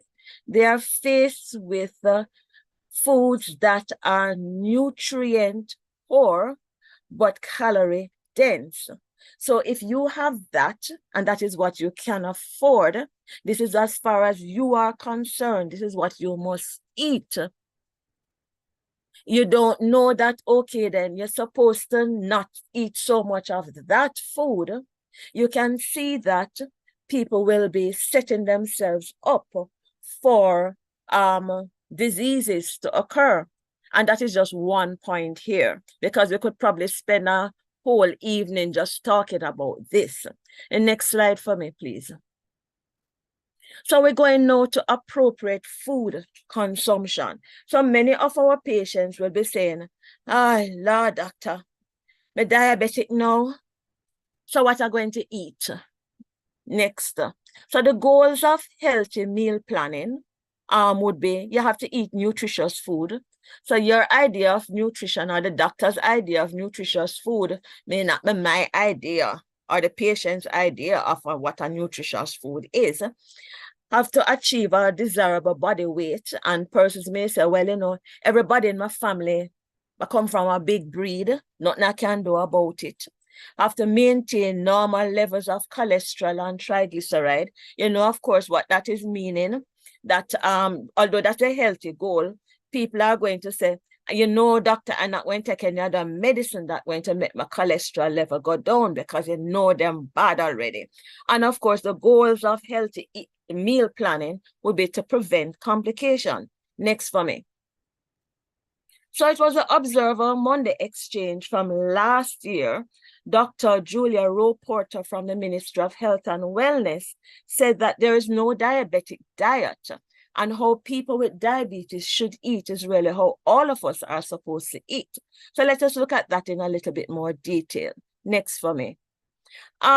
So what we know is that consumption of this high-calorie food, packaged processed foods, they have a high glycemic index, and eating those foods instead of those foods that take long to prepare are causing a challenge, and they are burning out your pancreas.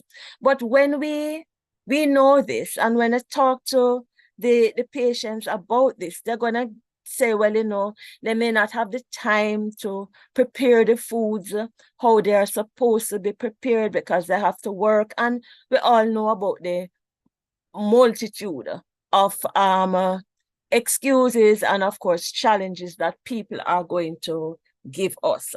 Next for me, please.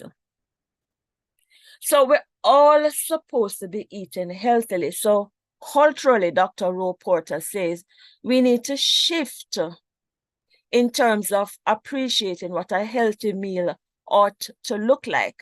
And, you know, I laugh at things like that because many times when I say to my patients who are diabetic, I say to them, so tell me, when you eat a rice and peas, how much you're going to eat? And they look at me and they say, but doc, you know, you don't know, say half of the plate I'm a rice and peas. And then when I tell them, let's look here, the portion size of rice for you is really half a cup. But when you say half a cup, you know, half of a measuring cup, people laugh at me. Next, I'm sure they laugh at many of you too. Next slide for me. So let us look first at what the American Diabetes Association is saying. So the American Diabetes Association, they use the term medication nutrition therapy to describe this coordination of dietary intake with diabetic therapy to achieve a favorable outcome. Next for me. So medical nutrition therapy can be used as primary, secondary, tertiary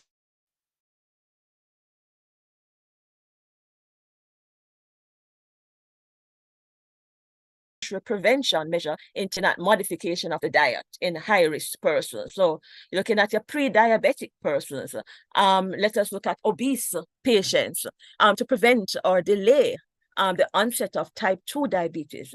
Secondary prevention now, you're looking at tight glycemic control by dietary modification, and of course, in doing that, we're reducing diabetic complications. And we know tertiary is where we're managing the diabetes-related complications. So we're looking at the cardiovascular disease, we're looking at the renal disease in those with type 2 diabetes.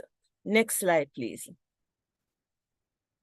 So we know that this MNT can improve high blood pressure, dyslipidemia, and obesity, which we see in conjunction with many of the persons who have diabetes. And we already know that the diets with a low glycemic index is going to improve the glycemic control. Next, please. And this is the evidence, that diabetes-specific formulae, which we see with medical nutrition therapy, can result in significant reduction in the HbA1c levels. And the Mediterranean diet is going to be associated with the largest reduction in HbA1c. So what is this Mediterranean diet? Next slide for me, please. So in this diet, looks healthy, man, jeepers, so very healthy.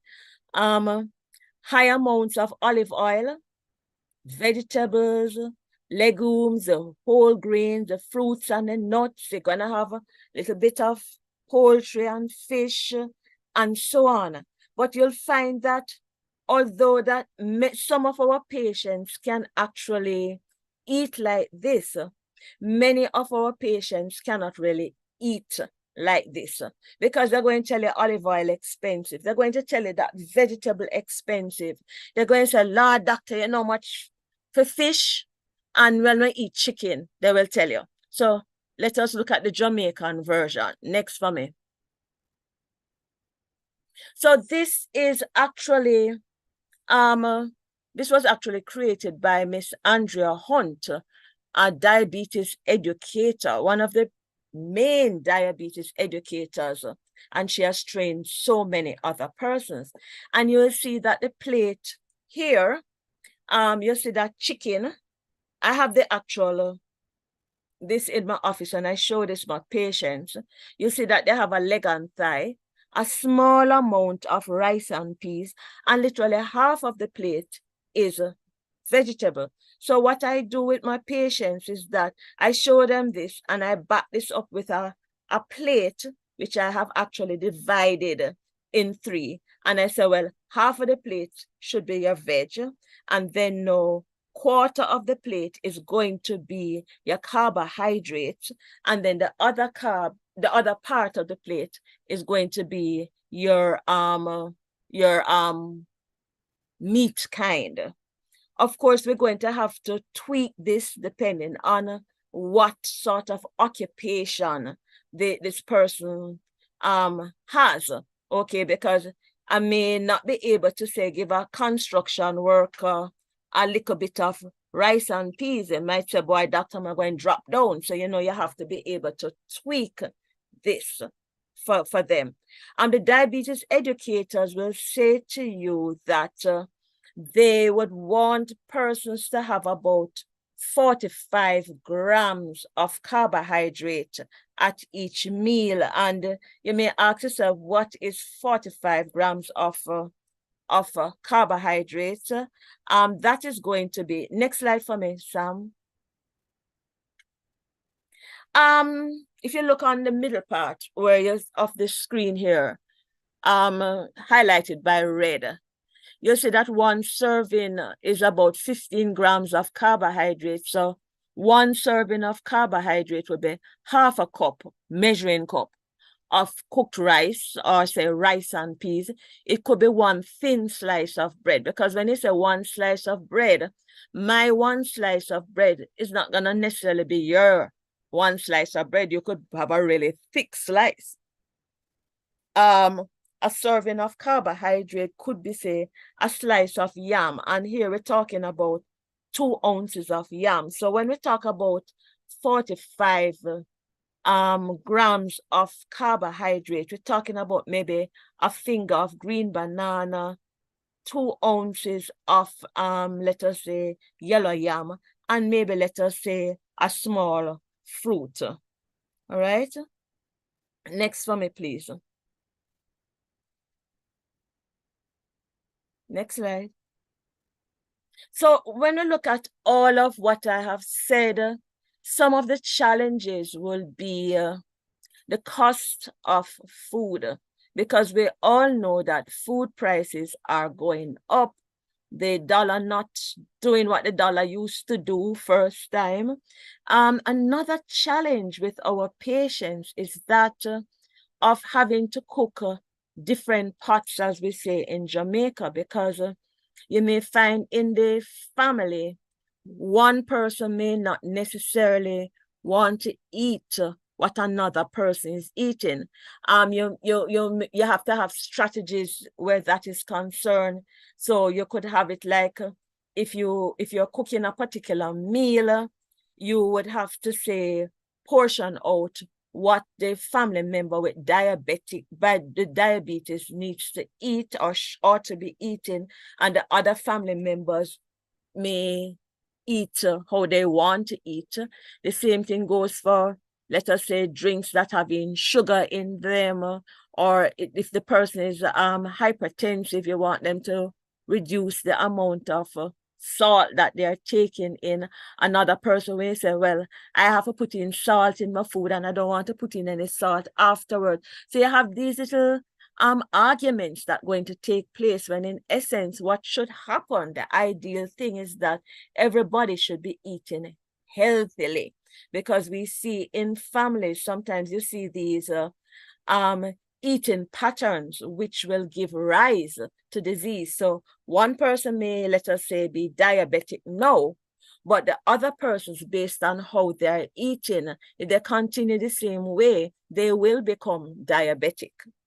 So you have this lack of support there. So those are just some of the challenges there. Some of the solutions, I mentioned one solution there. Another solution would be eating in season. I tell my patients to do this, eat in season. Some persons do things like they share their crops with their neighbors. So let us say, if I were to say, cook color, or not cook color, I were to say, grow callaloo, I would share some with my neighbor, that sort of thing. Backyard garden, and this is a very important point, backyard garden. You don't have to have a big space to grow any little thing at all. And this is something I talk about with my patients. So you could say grow your veg in tiles, or my colleague, Dr. Wilson Clark, was reminding me that people could, if they don't have the let us say somebody's in an apartment, what they could do is that they could have these hanging containers whereby they actually plant their vegetables in. So they could plant the callaloo, they can plant the pak chow, little tomato, any little thing like that. So you have to open the mind to the fact that we need to grow what we eat. And in growing what we eat, we can in some way reduce our expenditure, and we can eat healthily. Also, what is very important is learning about healthy cooking and eating. Believe it or not, this is something I talk about with my patients. I will share with them recipes that I will cook at home. Things like, for example, a vegetable casserole, how you cook a vegetable casserole. All right, then, things like that. So I will do that. Moving right along. Next slide for me. So the next one that we're going to look at is adherence to medication. Next slide. So adherence is really this process by which the patients take medications as prescribed. Take the medication as prescribed, but it's easier said than done. Next slide.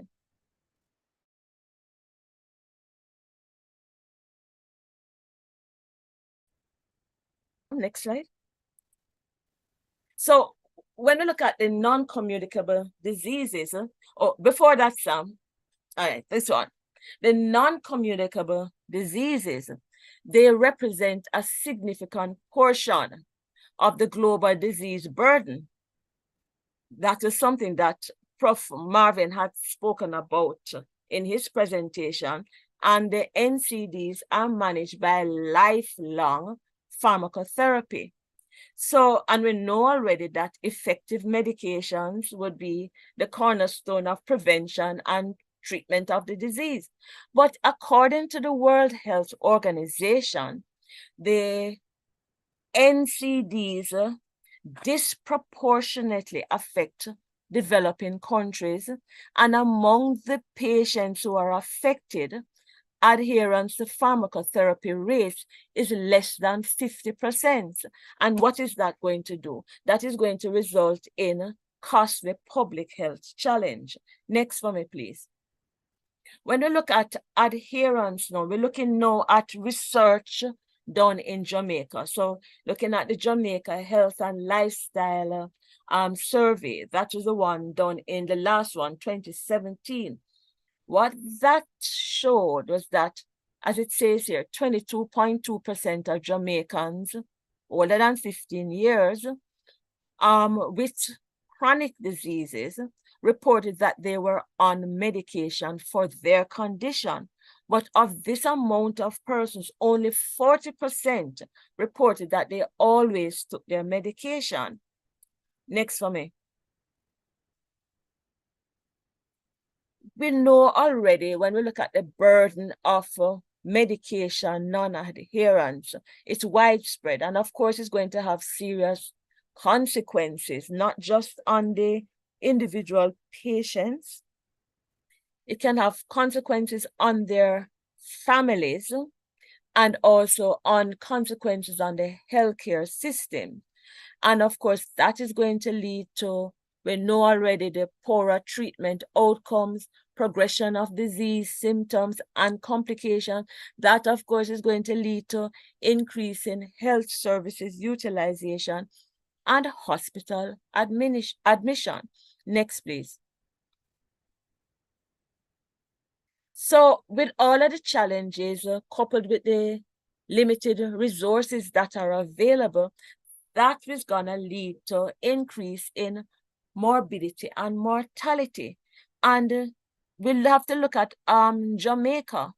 when we encounter all of these challenges, you know, you're going to have all of these challenges occurring at different levels of the healthcare system. And we as physicians, depending on where we work, we will have to be dealing with these particular situations as they arise. Next for me, please.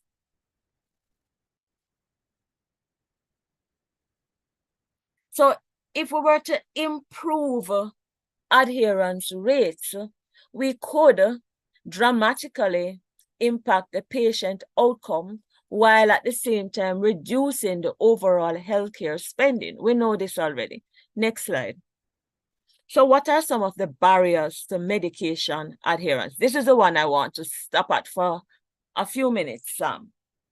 So this is a table from research done by a number of researchers in Jamaica, including Professor Maxine Gosso-Williams and Dr. Carol James. So they looked at this is a table highlighting the overview of studies presenting measures of non-adherence among Jamaicans living with non-communicable diseases. I want you to focus on the part where I've highlighted it in red. So some of the reasons for non-adherence, reasons which I'm sure you would have encountered before: financial difficulty, insurance problems, which would mean that the insurance, you have some insurance, but it's just not enough to help. Medication non-availability at the local pharmacy. So medication you can't get at the pharmacy near to you. Okay, and some people just they can't, some people just cannot sometimes don't have the energy to go to pharmacy hopping to get other medication. And sometimes they have challenges collecting medication. The next one, which I see time and time again, is the high pill burden. And the people say, boy, doctor, I'm just tired of taking all of them medication. And some people, if the medication regimen is complex, pardon me, if it's complex, meaning that they have a shopping list of medications, and let us say they have to take 2 tablets once a day, 1 tablet 3 times a day, 1 tablet half hour before you eat, and another tablet in the evening, and so on. You can see what is going to happen to these particular persons. The next one that I will see in the office is fear of the side effects of the medication. We have to walk people through the side effects of the medication. Many of our patients will tell you that they prefer to use herbal medication because that is what they grew up seeing. They grew up seeing them granny use this, and they grew up seeing their mother use it, and they know somebody who go to the herbalist and them get treatment and them quite all right. Okay, some people feel that if them just have a little touch of sugar, and I'm sure many of you have had patients who have told you that them just have a little touch, it not really bad. They don't need to take any medication as such, and so on and so forth. Next slide for me, please.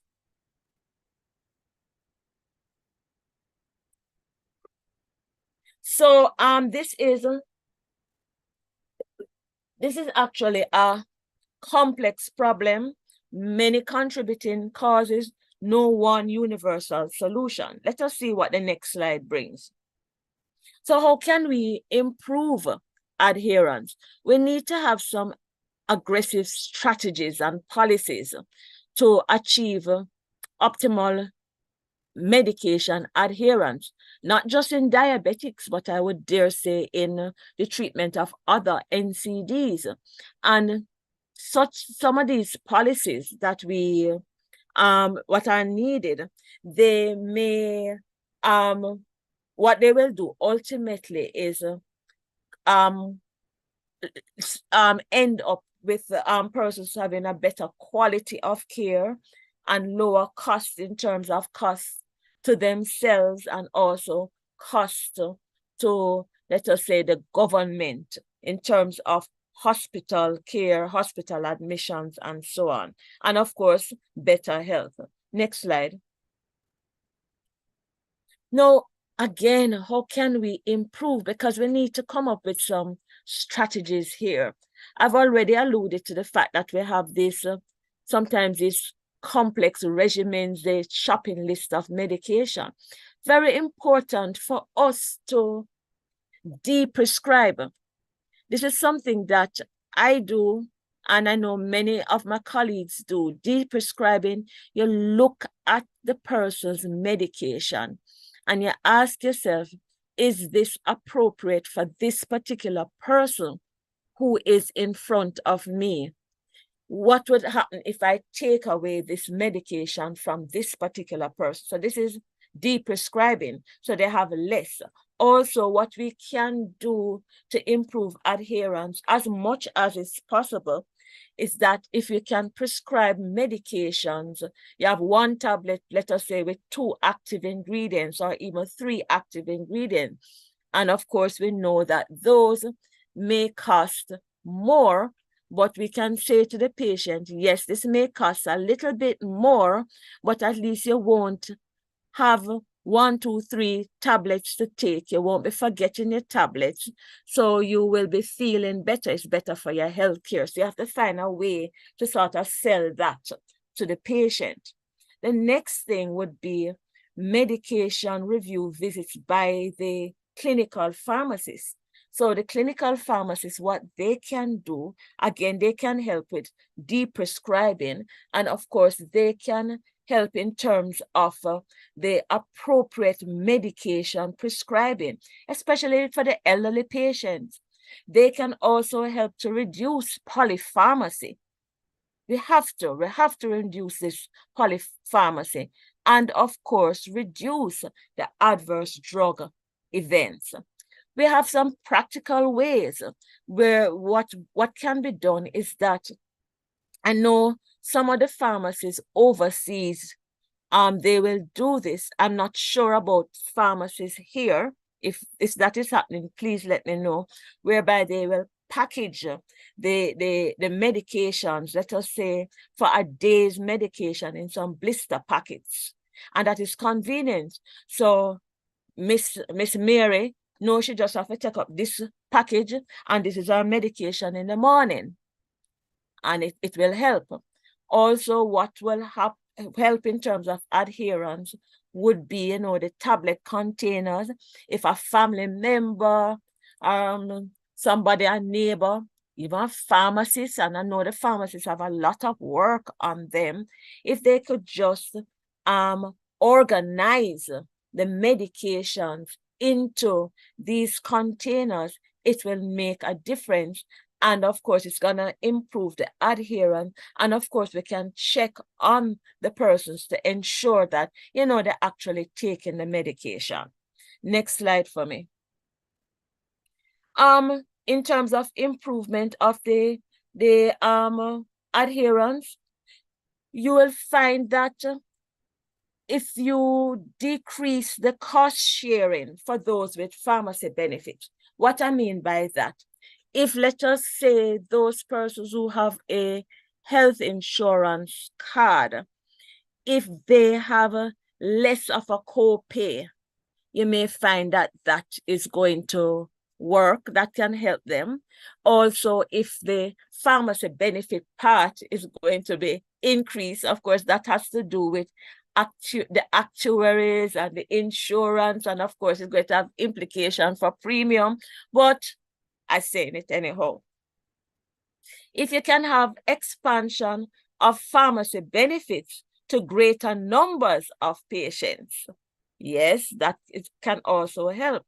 If you have an increase in the subsidy for drugs used to treat, this is under NHF, of course, used to treat diabetes and other NCBs. Yes, the next one now, drug companies, if they could implement programs to cover drug costs, even for a few months, that will help. You know what I do? Sometimes I beg the reps, literally beg the reps. I say to them, look here, Miss X, I want to put her on this particular drug in and it helping her diabetes, but guess what? She's a pensioner. She cannot afford this medication. You think you could just give me a month medication for her? And many times I will get the month of medication and I call up Miss X and say, we get a month of medication. So now if you can afford the next month of medication, and the next time the reps come, I say, you have any more I can give? And we do things like that. And I'm sure many of you do things like that. Next for me, please. So it's very important to have health conscious people. And when you have health conscious people, they will be motivated to leverage the health system to the betterment of their overall well-being. And that is going to, of course, all of that is impinging on education. Whoa, I've been chatting a lot. Next for me, please. This is my slide. Yes, I am a failed. I'm an artist. There's an artist in me. So how can we delay complications of diabetes? So we have education, yes, healthcare providers, you have the patient. Let me look at the patient. We're talking about the patient. We have to keep in mind the patient mindset. When you're told that you are a diabetic, it does something to your mind, It really does something to the mind of many persons, because I know of someone who, when she was told that she was diabetic and her figures were just quite low, other people would say, boy, you're not really diabetic, you have a touch of the sugar, but that's not the point. She's diabetic.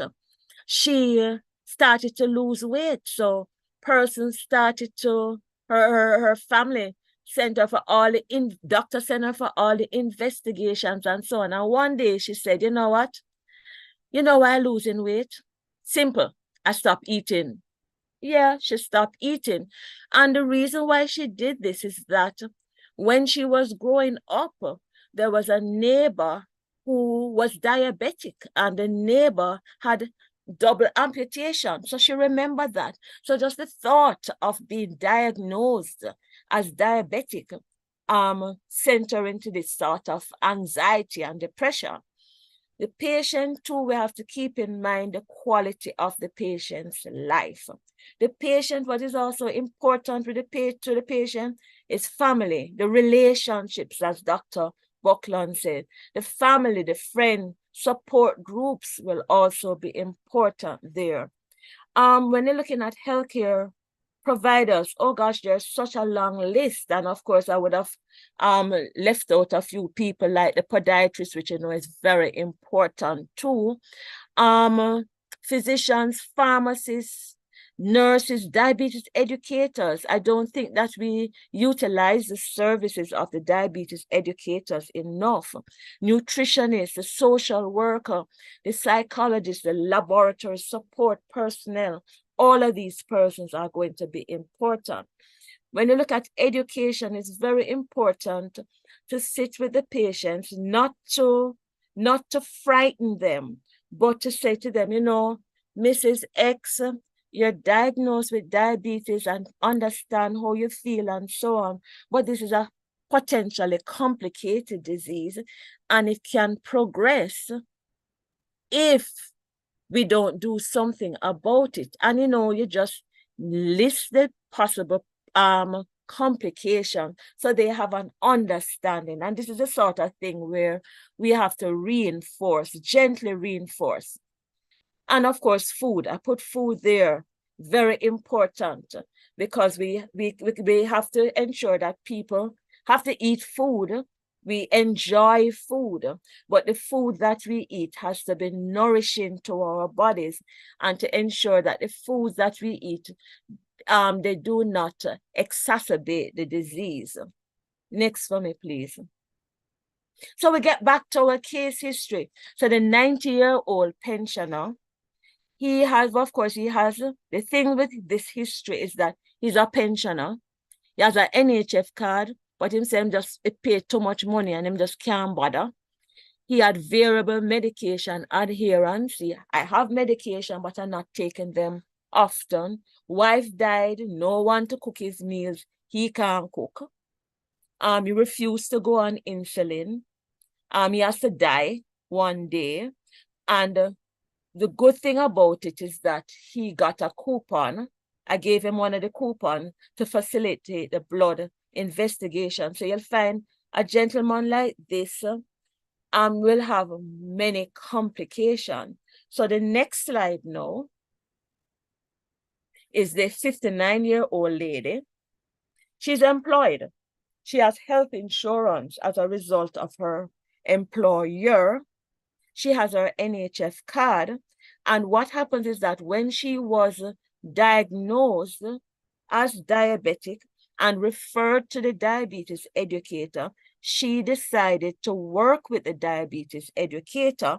And so you'll see that her glycosylated hemoglobin in January 2023 was 6.9%, May 5.8%.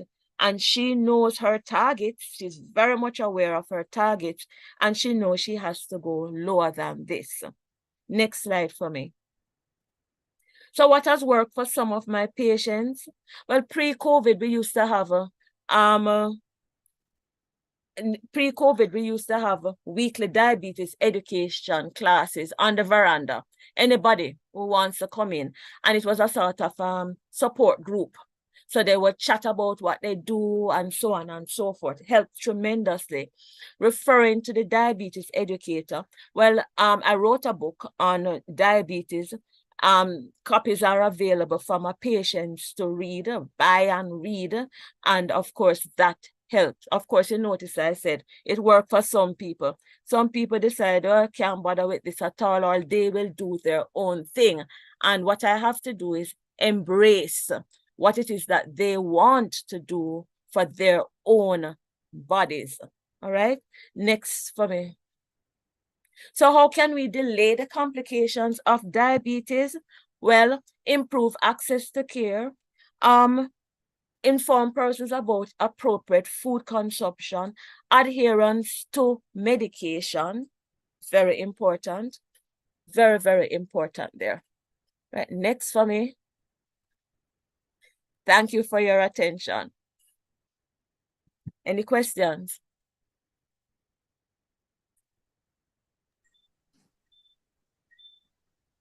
Jackie, you can look in the question and answer right. area. It says, what are your thoughts on soursop and bitter gourd as herbal means of glucose control? You know, we have patients who will take that. But what I'm saying to those persons is that you always have to be monitoring your blood sugar levels and the glycosylated hemoglobin levels. So I have patients who embrace herbal therapies for their as part of their treatment, but at the same time, if you want to embrace that, you have to be monitored to ensure that you are at target. I hope I've answered that question. Right. Okay. So the next one is anything new re gestational diabetes? Not that anything new in terms of what diagnosis or treatment. The person didn't say, but there isn't anything new as such that I know of. I would need to find out what it is that the person really wants. So all right. So the person who wrote this, you can just add some more. Yeah, you could add add some more to that. Yes. Thanks. Okay. Next person here. Can the Association of General Practitioners recommend any resources for private diabetes education? Where would one find or contact such professionals? Okay. Well, I know the persons that I use, as I mentioned her name, Miss Andrea Hunt. She can be contacted, and I use Mrs. Michelle Isaacs. Those two persons, but there are a number of other diabetes educators around, number of them around, and they're very willing to help persons. But at the same time, what I've found happening with people is that they expect the other person to do the work for them. So we can say, recommend a diabetes educator. But you as the individual, you as the patient, you have to be doing the work. The work cannot just be done by the diabetes educator. So there are a number of them around. So I could just let the AGP know about these persons, and I'm sure they could inform AGP about the other persons around. I think we could put it on our website. Yes, that would be good. All right. What exercise can be recommended for a diabetic who is non-obese? What exercise can be recommended for a diabetic who is not obese? I would say, and I said to all of my patients, walk. Walk. Do that 30 minutes. Or, I'll let you know what I like to tell my patients. There are some videos on YouTube. One of them that I love to exercise too is Walk a Mile with Leslie. So I'll have my cell phone in the kitchen in the morning, and I am there walking along with Leslie because it's a very small space. I will demonstrate some of the steps in my office and show the patients that it's really a small little part of their floor space that is really needed. And you can walk 15 minutes, 1 mile in 15 minutes. Of course, afterwards you're sweating, but these are things that you can do. That's right. You really don't need a lot of space. I do qigong, and I do like there's one exercise called pounding the mortar, and I can't do that though. Anyway, but qigong is qigong. Yeah. This other question. Thank you for your excellent presentation. Would the diabetes educator include physical activity? Yes, they do. They literally are. They're like a coach, and they go through every aspect of the person, what the person does. They get to know this individual in front of them. So they will be there. A patient of mine told me the other day that she has to take pictures of her meal to send to the diabetes educator. That detail frequently. So that person will be guiding her as to say, well, this will be too much of this particular food or something like that. Very, very, very, very.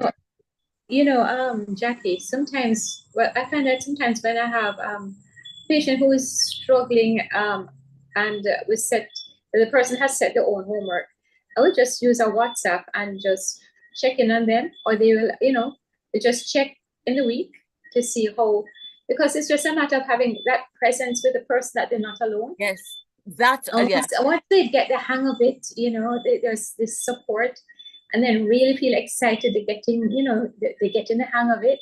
Really get in the hang of it, and then when they come back, they're doing all the measurements and whatever. Of course, they have to be doing the measurements regularly because they have to have the glucometer, and that glucometer needs to be part of a family discussion because other family members should be using the glucometer. That's true. And what's important in terms of support too, we've had stories of like family members literally scorning people who are diabetic. I mean, it goes to be more than just this sort of support. You should take your medication, you shouldn't eat so much cookies and so on. But sometimes it can be the sort of support that is needed is more than that, and how people respond to you because you are perceived to be sick and on your way out. it really is a lot. So because of that, many persons become depressed. They become very depressed. Once the family can get in on checking the sugar and encourage each other to get their sugar on target, just make sure that it is where it's supposed to be. Because once there's a diabetes in the family, they need to also watch. Yes, because everybody should be eating healthily, so it's a family decision. It is a family decision. Person here now, do you see an increasing number of young patients below age 18 with type 2 diabetes? I have not been seeing that because I'm not seeing that many persons below 18. But I do know that what we have been seeing is, I know the pediatrician in the practice, we have been seeing a lot of the younger persons who are obese. So it's just a matter of time before I will say yes to this question. All right. This question is for Professor Marvin Reed. Is the chronic care model taught in medical school at this time? This is Dr. David Jemmott. He's saying, is the chronic care model taught in medical school at this time? We found as part of the MOHW IDB HSSP that a lot of providers were not aware of it and its benefits. All right, so the short answer to that is I teach it when I do the chronic disease modules for the family medicine students, as well as for students who rotate community health practice with me. I also expose them to the model. It's something that you've brought up, so it's something that I will have to sit with my colleagues in community health and psychiatry to ensure that it is a systematic delivery throughout their curriculum. Yeah, because it's so important, this is the way forward. Thank you so much. And this other question, 29-year-old female patient recently diagnosed with type 2 diabetes, placed on metformin, however non-compliant. Patient complains of diarrhea and dizziness when taking metformin. What would you recommend for this patient? Well, if I may have a go at it first, I would want to find out about what else is being done for her apart from being placed on pharmacotherapy. What about lifestyle intervention? If she's non-compliant, because she's non-compliant with the metformin because she gets sick when she takes the metformin. So think about lifestyle changes. Also, there are formulations of metformin, that the metformin extended release that you could take in the evenings. I find that taking that, many diabetics don't get so sick. So we'd have to find out about the formulation of metformin that she's taking. If it is that she's doing all the lifestyle changes and she's not at target, and I mean, even if she changes to the extended release metformin and she's still feeling sick, we would have to start her on something else apart from metformin for her to reach her targets. Right. Yeah, that's what I would say. This other one. What are your thoughts on utilizing physiotherapists in primary care to improve and facilitate physical activity in diabetic patients? That's a very good. Very good. Excellent. Excellent question. Used to do it in the office when we had a physiotherapist. She would be part of the classes, and she would really take the persons through different activities. So you'd have this structured program and instructing them about what they should do. Very good. Very, very good suggestion. We really need to use a physiotherapist more. You don't have to wait for something to happen to the patient because it's a lifestyle. The patient needs a coach, and the physiotherapist will help the patient to learn the proper way of doing certain exercises. The patient may actually be doing something and injures themselves, but if they really have a proper guide, then they will be practicing It's a perfect practice makes progress, because you can practice the wrong thing and That's true. end And up get really the wrong perfect. results. Yes. So we really want to know that we're practicing the right way. What is this other one here? Patients with an HbA1c reading that falls under the pre-diabetic bracket, what is their management to prevent diabetes? Patient with HbA1c reading that falls under the pre-diabetic. What is it to prevent it? Lifestyle. Include, lifestyle. sorry, I haven't finished, sorry. Uh-huh. That's reading something. Include how often they should test to keep track of their blood sugar levels, please. So the person is under the pre-diabetic bracket, but apparently they must be very close to it. How often should they test to keep track of their blood sugar levels? Oh, well, I would say lifestyle intervention for sure. I would want to know more about this particular individual. Does this person have, for example, another NCD? Does this person, for example, is the person obese? Anything like that? All right. So I would want to know, and then that is gonna guide me as to how often they should track their blood sugar levels. I mean, formally, when it's a blood sugar levels, does she mean HbA1c or fasting blood sugar levels to or postprandial? I'm not sure. She just said HbA1c. This one here. How can I gain access to the diabetic educator? If you guys put it up on the website, that is one way. That is one way to get access to them. We will follow through with putting the diabetes educators across the island on our website. Jackie. Yes, Aldous.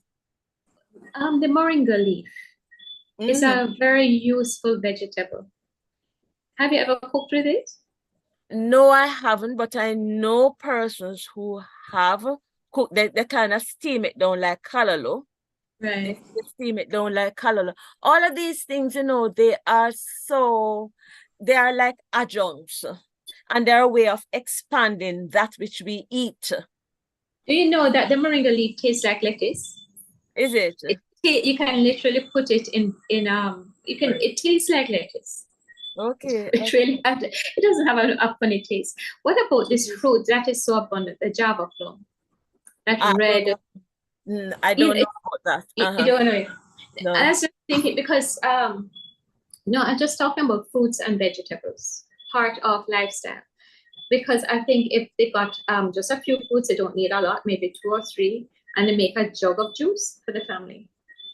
Because it's full of flavonoids. Yes, but you see, what happens in our setting is that when people make the juice and they have your red juice in the fridge, what they're putting in it? Too much sugar. It's education again. Again, it comes down to education. How can I make a fruit juice which is going to be filled with the nutrients without packing it with a lot of sugar? And you'll find that if you extract the juices, okay, let's say you have a juice extractor, you're going to be getting a lot of the nutrients there. You don't need much of the juice at all.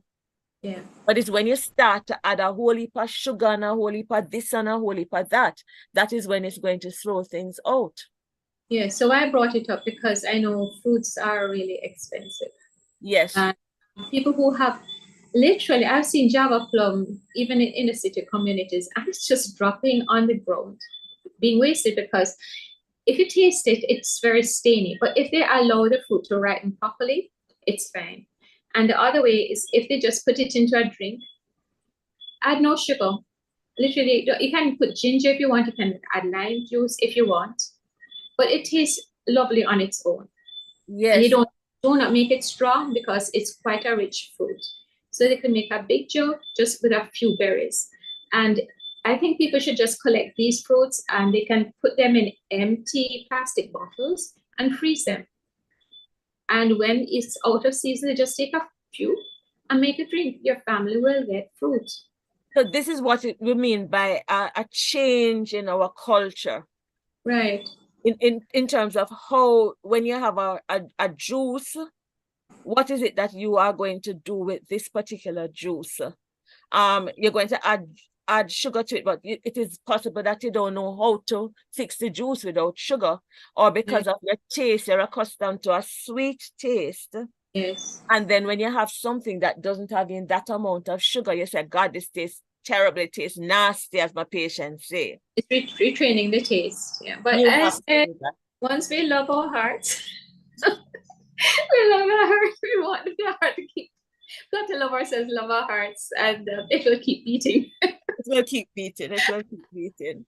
Thank you so much, Jackie. Wonderful presentation. Thank you. And for the audience, wonderful questions. You have really been an awesome group.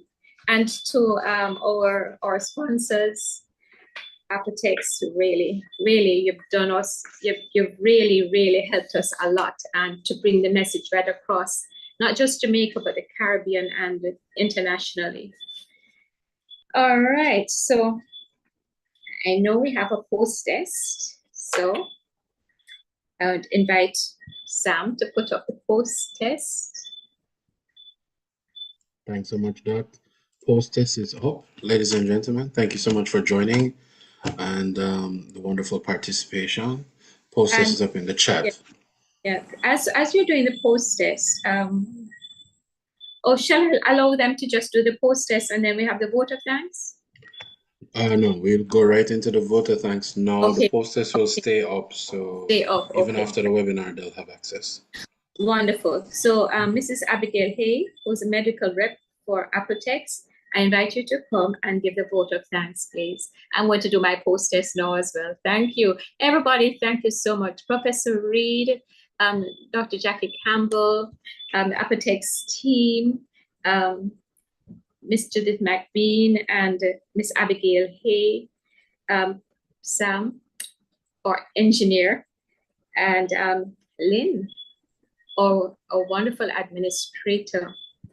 And thank you all the participants throughout Jamaica and the Caribbean and internationally. Thank you so much for making World Diabetes Webinar Day part of your night.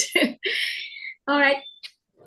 I'm sure you're going to get 100% for your post-test. So just do it. Have a good night. Bye-bye. Good evening, everyone. As Dr. Buckland would have mentioned, my name is Abigail Hay. I am one of the medical representatives with Apotex, the co-sponsor of this evening. And on behalf of Agpj and Apotex, I would like to thank the following persons for their participation, their assistance in making tonight a success. So firstly, I would like to thank Dr. Gordon, the president of the Agpj, for, of course, allowing us to partner with Agpj for this webinar. I'd also like to thank Dr. Buckland, our moderator this evening, for taking us through seamlessly and graciously. We thank you so much for that. To our presenters, Dr. Campbell and Professor Reed, thank you so much for all of the information that you have imparted to us today.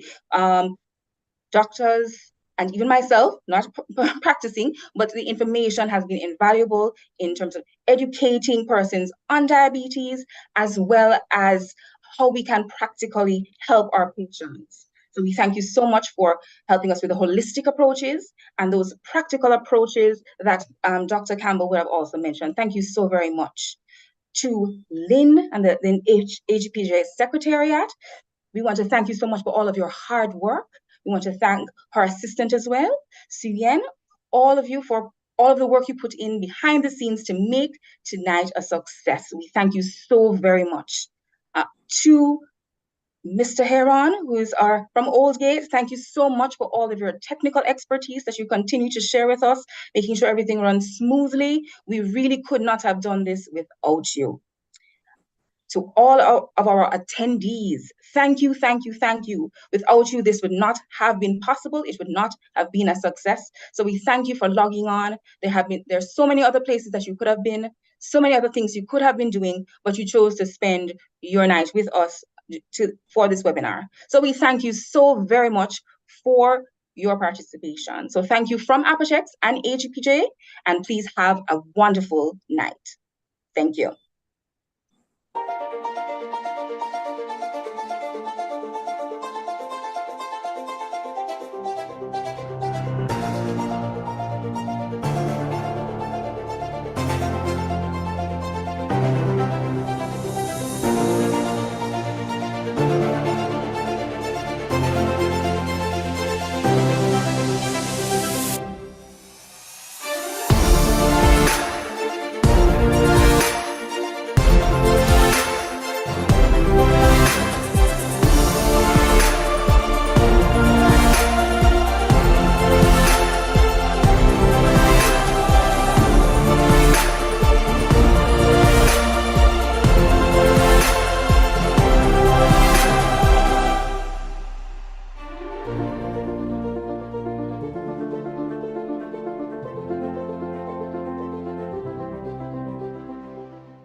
Since 1974, Apotex has been committed to helping enrich lives globally by providing affordable bioequivalent pharmaceutical products that meet the most rigorous quality standards worldwide.